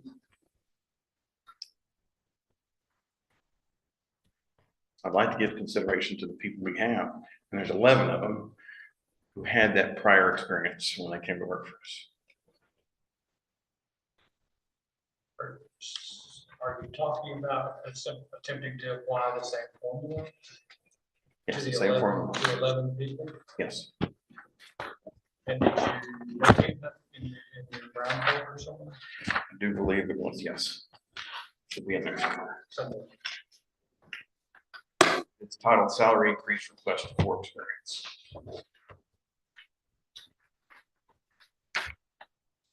Yeah, but when we discussed discussing it as policy, and you were asking to sort of review what you're already doing, which I think you need to do. It's policy, it sounds like it's working. It just apparently 11 people didn't get the benefit of it. Correct, because they were already employed by us. So We didn't have this policy when we hired them.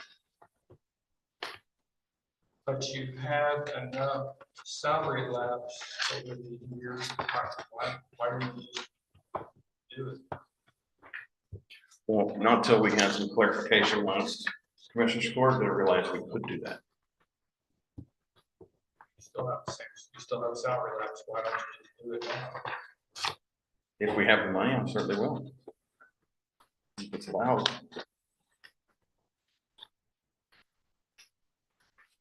Mouths are moving, but you're not saying anything. Well, he has to make sure that he's gonna get it next year's budget. If they are completely full with all their employees, they have salary lapse right now, but in the new budget, they have to make sure that you don't give it to them to cover what they're giving them in this year's budget. Yes, and I'd be okay with proposing the correct salary if I knew what it was, but they haven't done it with the 11 people in mind. I think we're in a chicken or the egg situation. Yeah, last Commissioner's Court, we clarified the so yeah, I can whip it up, get it done.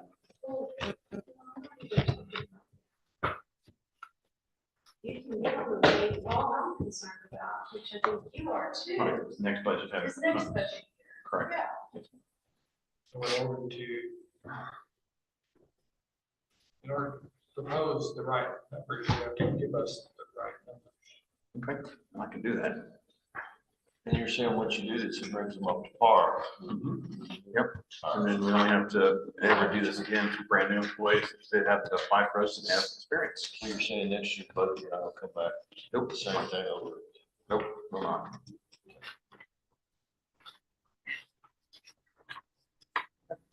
So So while you're there, justification for why are you looking for a 3/4 ton full drive pickup? That is because we've got a trailer we're pulling some stuff on. Also, we're gonna have a drone trailer.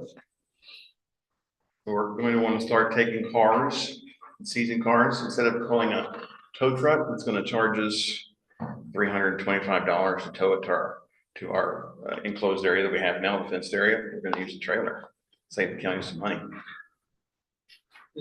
Is there any liability of you putting a car on a trailer?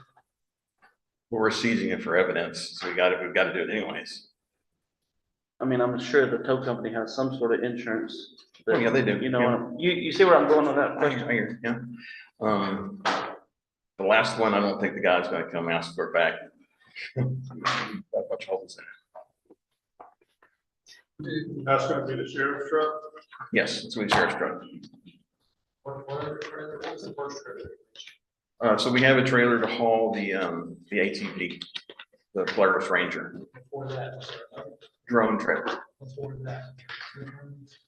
Because we have one trailer, we're going to have the second one for the drone. Do you ever haul the big trailer that is non uses? Big enclosed trailer? Big enclosed trailer? No, I don't think we ever done that.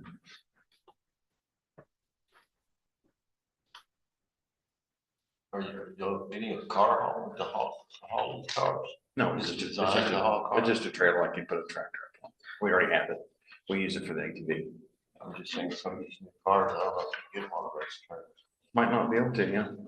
If we can't, well, then we'll have to go with the record, depending upon the status of the car, yeah. Yeah, it could be a car hauling trailer. Yeah. Especially the time. Some of them are somewhere in the ground. So what is the plan for the sheriff's current truck? That's gonna go to rural investigations. They need the cars. They're gonna take that.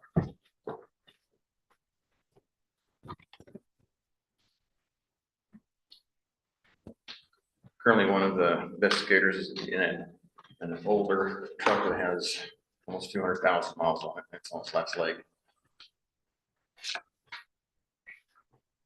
Has currently almost how many miles? It's close to around 200,000. Which unit is that? Oh, I couldn't tell you right off the top of my head. It's a Ford.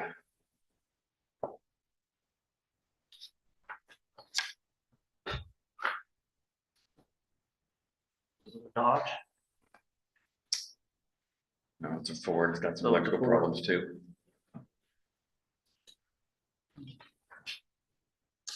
The electrical harness has to be replaced in it, and it's several $1,000s to replace the harness. We have to jump start it pretty much every week.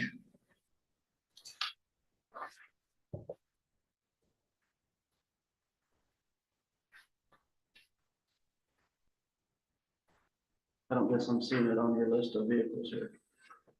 It's on there somewhere. I don't have the list in front of me. You know what year it is? You'll call me off guard on the truck, so no, I don't.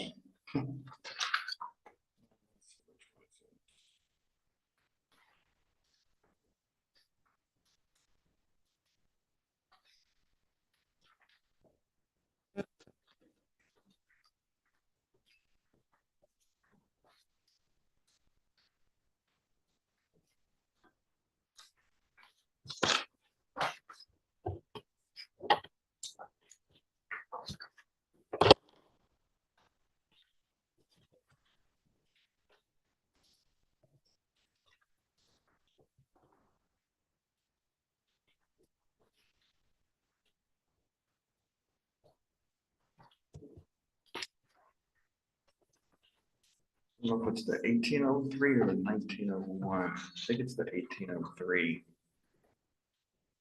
Ford F-150, 2018 model.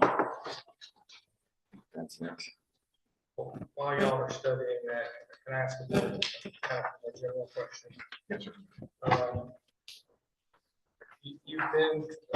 We've been on sort of a replacement schedule of about 3 vehicles in the sheriff's department for the last 8 years. Yes, sir. And trying to keep up with 200,000 mile vehicles replacement. Yes, sir. And we got to that point, it used to be 2 vehicles, and before my time, it was probably 1 vehicle. But the sheriff's department has grown in personnel. Yes, we have. But you asked for 3 last, I think 3 or 4, maybe 4 last year. Okay, 4 last year, right? And Yes. maybe 3 or 4 the year before, and 3 or 4 the year before, yes. Yes. And so this year, you're not asking for any more people, you're not asking for any more vehicles. And yet, you're gonna add 2 more school resource officers who are gonna have vehicles. Yes, they are. And so you're gonna be spreading your vehicles over more people. Yes, we are.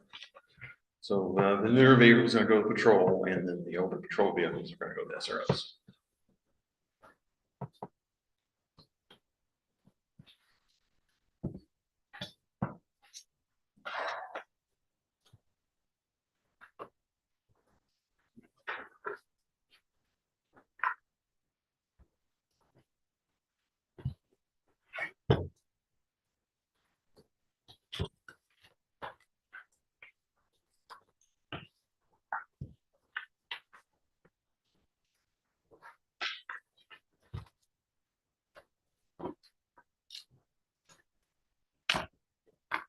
That was my only question. Thank you.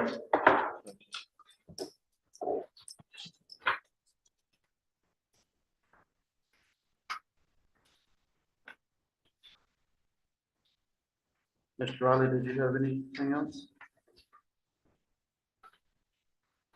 Sheriff's Department. Well, just in general, I guess. I wouldn't. I know you're pretty passionate about it, so if you can explain how it works. So our works, we're still working on different aspects. We're looking at the permitting section. I know Ty's been doing or he's doing some sort of demo with them as well. So we're still in the process of looking to see if that's a fit for the county. Okay. So it's not it's a done deal. money, we're just going to put some money in the budget just to have it. Kind of like the ID deal. Check it out, and Right. here's the money. If it doesn't work out, then. Yeah, so just trying to get transparency, if we do driveway permits, we do 911 addressing, we do septic permits. I don't know if it'll work in the fire department realm, things of that nature. So. So real rough figures, your iWorks proposal and purchase is a little over 17,000. Mhm. And Ms. Belinda's proposal is a little over 5,000, I think, for iWorks. Per request, yes. Yeah, per request. And if Ty finds iWorks suitable for what he wants to do, is that another purchase? So the quote I just received yesterday, I did another meeting with him yesterday, and it's 18,000 for all of it. For you, Maintenance, Belinda, and permitting, and the whole thing. Now- 18,000. Yeah, now that might come, we might delete some of that. And if and when we purchase it, and you employ it, does that mean that all 3 of the other commissioners have to use it? So I think that the request would be no, the answer to that is no, they don't have to use it for the road infrastructure, or the sign assessments or assets or any of the other type of assets. But the request would be that if they had a ceiling fan or a light fixture or an air conditioner in their facility, then they'd have to log on to iWorks to request the maintenance department to create a work order. Or if it all works out, we'll be able to utilize it for, if your printer's not printing, you can send that same work order, but it would go to the IT department as opposed to the maintenance department. Is there a licensing for each department? There'll be one fee for the county as a whole, and there's unlimited subscribers for all county employees. Okay. So there's no fee per subscriber for the county employees. That way, at the, quarter of the year, if you want to look and see how many septic permits has Ty issued, you'd be able to get on there and look at that, and see an outline of what it is. If you want to get on there and figure out when was the last time that the oil got changed in the international dump truck, maybe you can look at that as well. If we was to incorporate the fleet input. Because who can tell us when the last time the little flat wheel was serviced? It's not marked on the filters. It could be. I mean, if you do it right, it could be. Could be.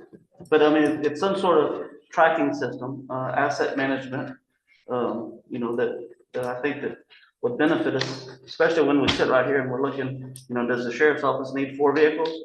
I don't know. We can kind of, at least you'll have more of an open view and you'll be able to see it on your computer at your office. But you wouldn't have the ability for somebody to turn in a PO to repair a culvert or something like that in my precinct.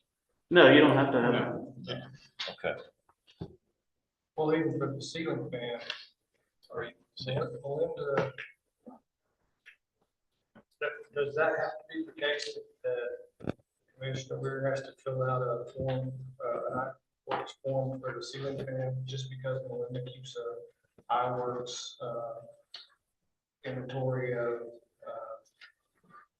things like the big water heaters and so and water softeners and all the things that go on in the jail or in the various buildings. No, it's something that he don't have to do, but if he requests some sort of maintenance department to come and fix something, hopefully that she would include that into her tracking system. That way, we can look at the end of the year that, the jail has, let's just say the jail has 15 air conditioners and they're all about 15 years old. So when we're looking at our budget and we're thinking, hey, we ought to think about replacing 3 a year, like we do at trucks. It's just a tracking system that, or you can look at it, how much money have we spent using, hiring an AC company? Would we be beneficial to hire an AC technician that works straight for the maintenance department? You're saying it creates history, so. Yeah, absolutely. What the cost of. Very sophisticated system. And I worked with one in Kerrville. Yeah. It keeps track of everything. But I should be able to pick the phone up, call Melinda if she wants to enter into her program. Well, that's not really the way it works. You have a tracking system where you put it in. They know when they get it, then when they finish it, they log it off as completed. And you can look back and see if they have any opens. Yeah.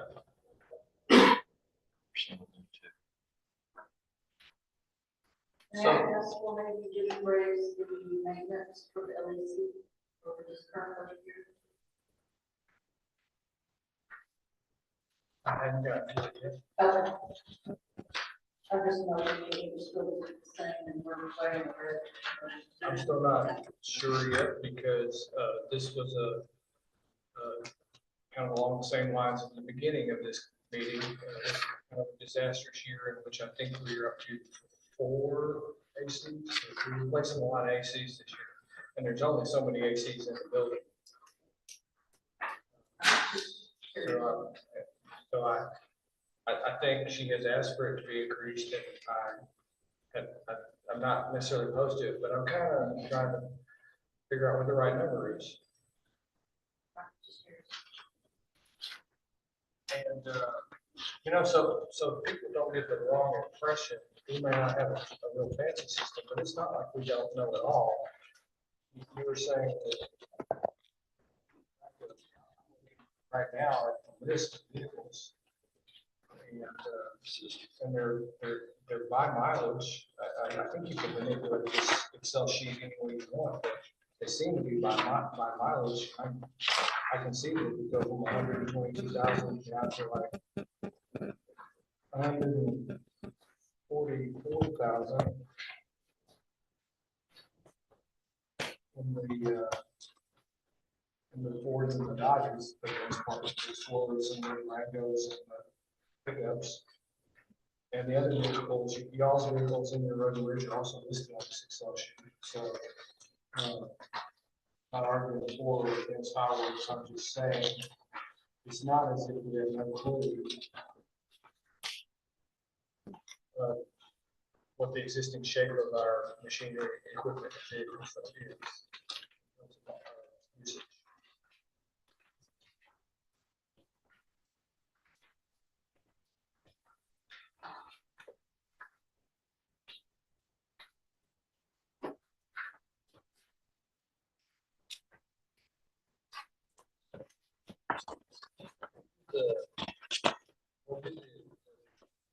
The red, or whatever that is, marks meaning on that spreadsheet.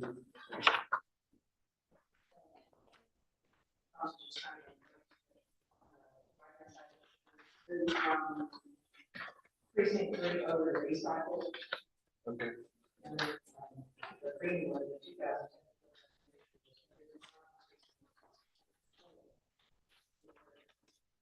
Okay.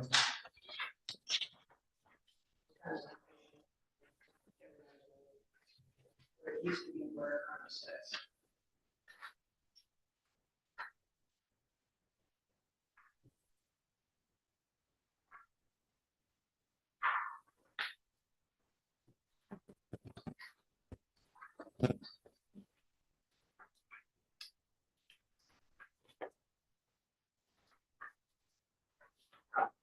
What happened on page 5 to line 287?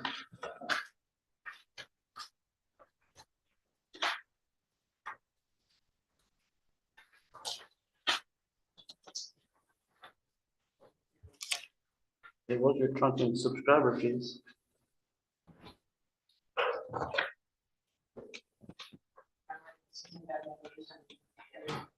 Years, I would get that one. What do you mean it hasn't been used? There's nothing there. Is it been around there? I don't know, I'm looking at the budget, I'm looking at the ledger. Yeah, there's 47,500 last year.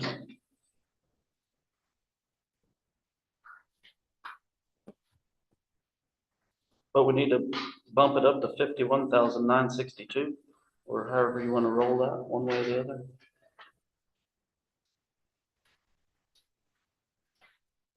Because of the increase in subscriber fees. And the increase in the fees and the increase of the number of subscribers.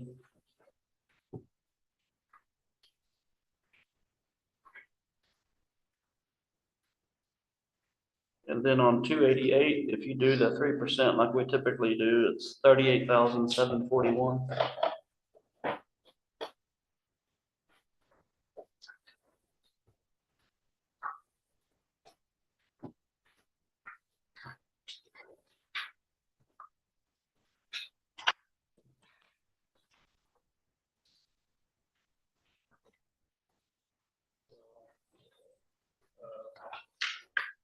$3 is a pretty modest increase and certainly seems reasonable, especially considering the expenses, the increase in expenses we bear for operating a dispatch center.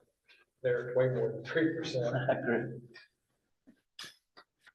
That's just when we originally did it, that was what we talked about. So, and then on page 6, that $250,000 from the flood infrastructure fund.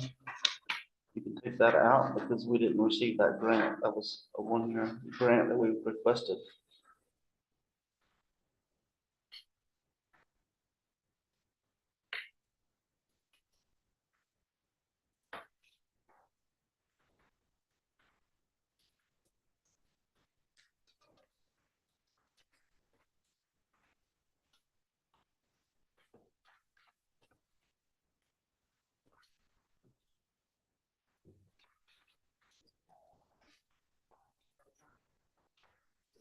Yep.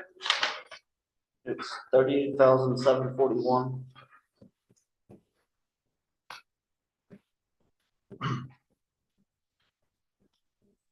And then on page 39.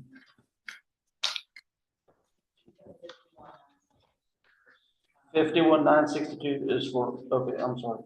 51,962 is for trunking, 38,741 is for dispatch.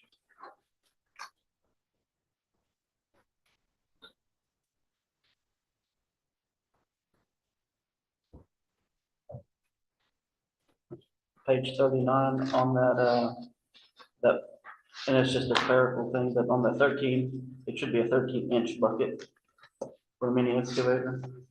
This is 13 foot. Yeah. I know, and then the Kubota, the 54-inch lawnmower. 54.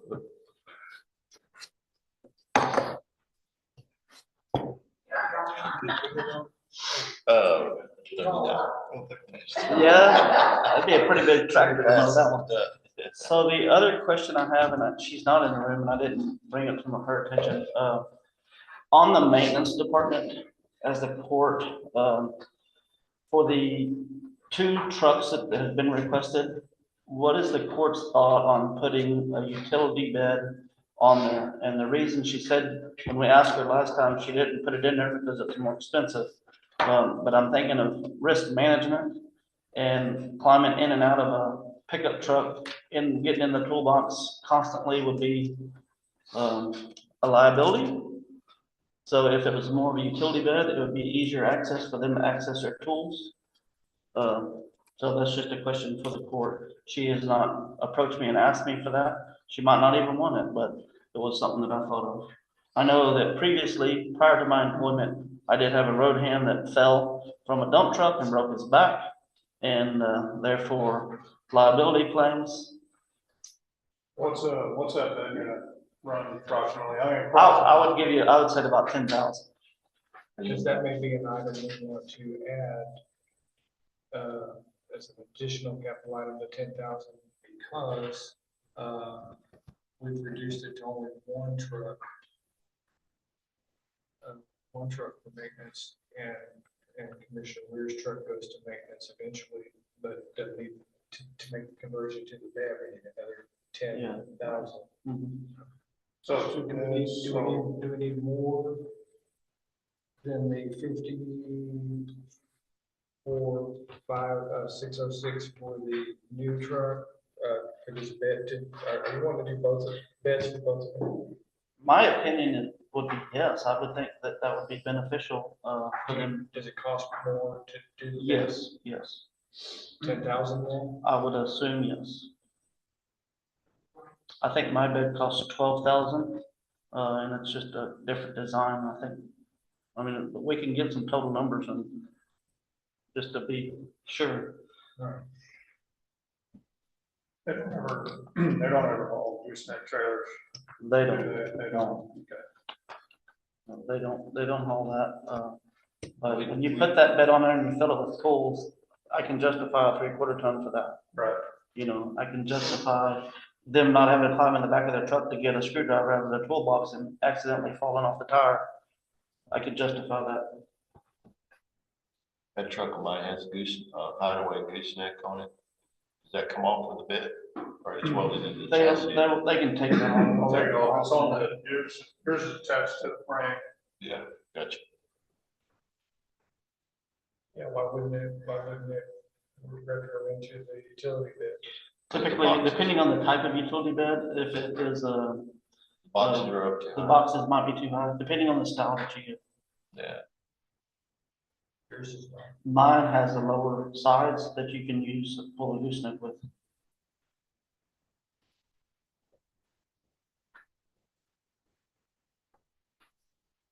That was all I had.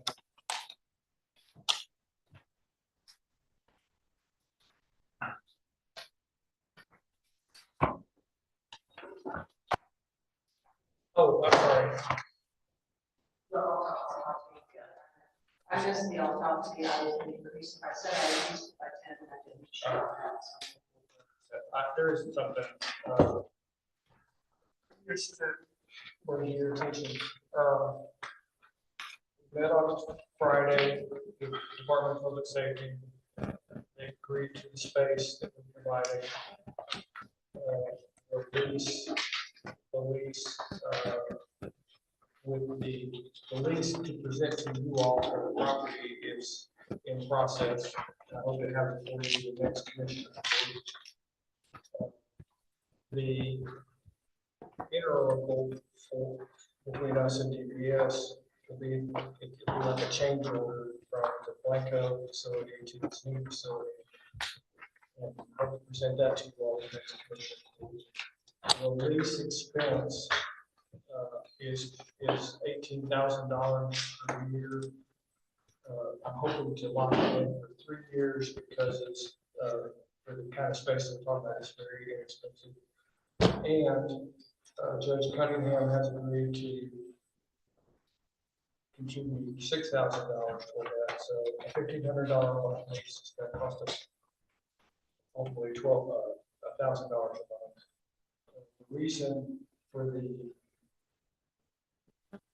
for that cut is because most of the floor space is for people that are in Blanco County, the 2 commercial vehicle operators and the 4 troopers. But the corporal and the sergeant and the admin person will be shared basically with Plano County. So that's where footage will be shared. So frankly, it's a pretty good deal that Plano County is willing to give us a third of the rent. Now, the administrative person, this was news to me. I just was not aware of this because I've never found it in our budget anywhere. I don't know where it comes out of or if it ever has come out. The administrative person, apparently in all Texas, in these regional offices, the counties provide the administrative person. And the closest thing I can liken it to is AgriLife, where that's a county employee sitting at the front desk that serves Gretchen and Carla. She's a county employee, and we pay for her. And apparently the counties pay for, when you have a DPS regional office or area office in this case, counties pay for it. And apparently we've been paying for it according to DPS. Probably on a prorated basis, but I have no idea how because I've never figured out where it pulled out of. I'm wondering if possibly that Burnett County has been absorbing it all for whatever reason. Because they don't for everything else. They don't for district attorney, they don't for public defender, they don't for towers, they don't for anything else, but district judges. But they may have been doing it for this, I don't know. Anyway, Judge Cunningham has agreed to a 50-50 split. Technically, they're slightly larger than us, and maybe it should be a 51-49, a 58-40, 52-48, whatever. But just for the sake of making things easy, he's agreed to split the cost in half with us. So you'll see, I don't know, is it in here?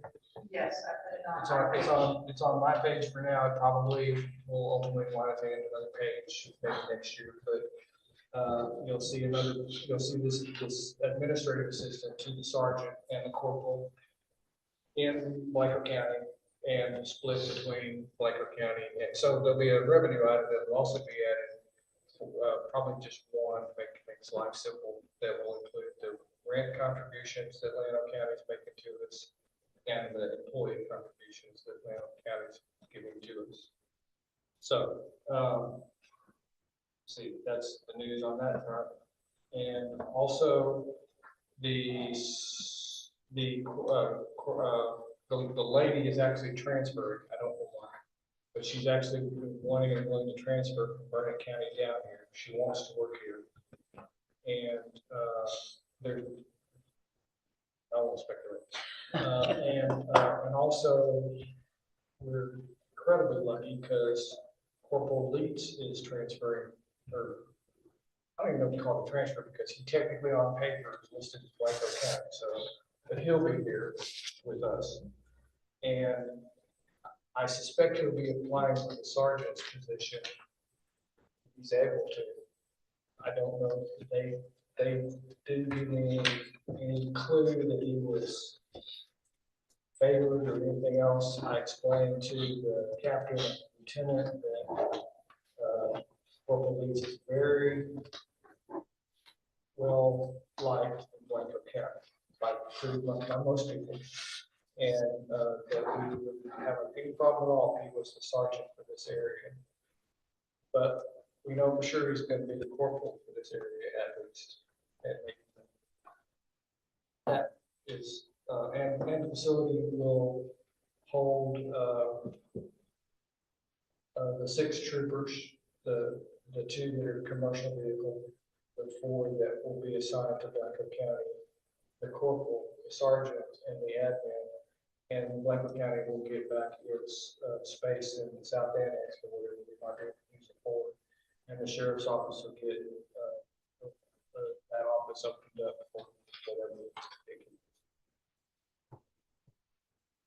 Nice. Judge, can I look? Oh, and I'm sorry, one more thing, because I might have missed. The thing has changed between phone calls, information changes. I've got the impression that the new troopers will be coming for quite a while. I'm now told that that we will have the sergeant, the corporal, the admin, and 3 of the troopers by probably September or early fall. And that the 4th trooper comes out of the class in the spring of 2026. So a full set in the next 6 months, 6-8 months, but we'll have most of it soon. If that's a force contention of you all approving leases and such. You have a question? Yeah, I wanted to see if I can make one change in my page 46. 46. Under equipment maintenance and tools. I wanted to see if I could match Commissioner Rice's or bring that up to 25. Because we're doing a lot of joint maintenance. We're owning joint equipment. And we've had quite a few expenditures this year. I would like to bring it up a little bit. Keep me from Sorry, Tommy, what did you say?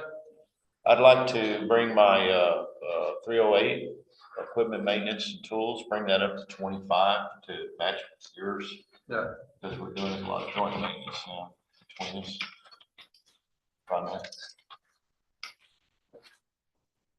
Just like with the sheriff's departments, they see this year, we had a ton of equipment that Fair work, yeah. most of that budget went to repairs on equipment.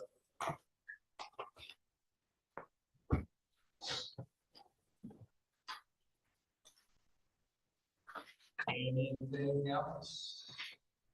While you're thinking about it, I didn't give him the opportunity, what maybe I should have, but you gotta make it somehow related to budget, because that's the item on. But we'd like to come up and just say a couple words about being the new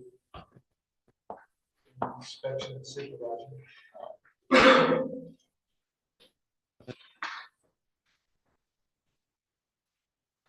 I'm Ty Walston. I'm the new OSSF supervisor. It's been a pleasure to be here so far. Everything's going great. I know Judge Bray said I had to tie it to budget. I did do a demo of the iWorks. It looks like a good program. If everything does like it says, it'll fit all of my check boxes and give us room to expand as things change in Blanco County.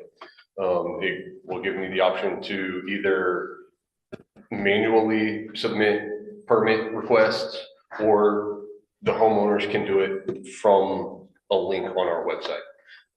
I think it'll be a good option as we move forward. Do y'all have any questions? Something that we didn't necessarily contemplate in creating the combination job that we asked you to do is subdivision plat stuff. And it's my understanding that after you were informed you got the job, and while you were still doing other things, you've already started looking at our subdivision regulations. I did, the meeting in which y'all approved my hire, y'all were talking about changing some of the subdivision regulations. And so looked into it and looked at some of the septic requirements and things for different developments. I've dived into it a little bit deeper, just reading, trying to figure out what's going on in our county and how these things are progressing.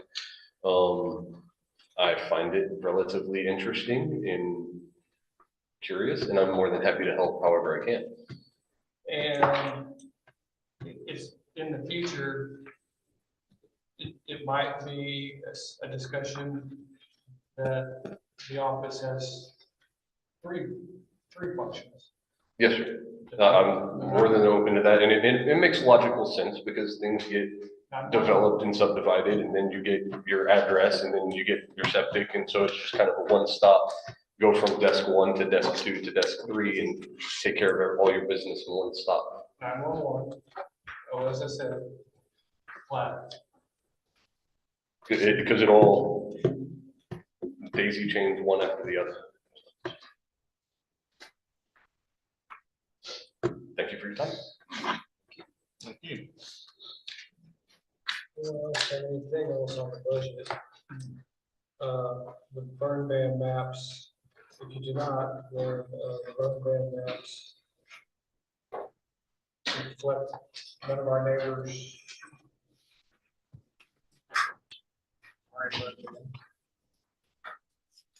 And absent any motions.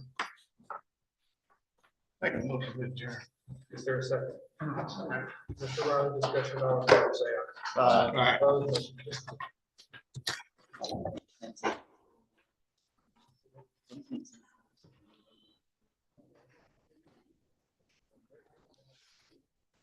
I was thinking we were talking about that.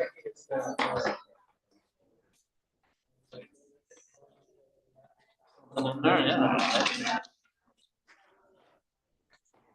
We'll make sure we tell people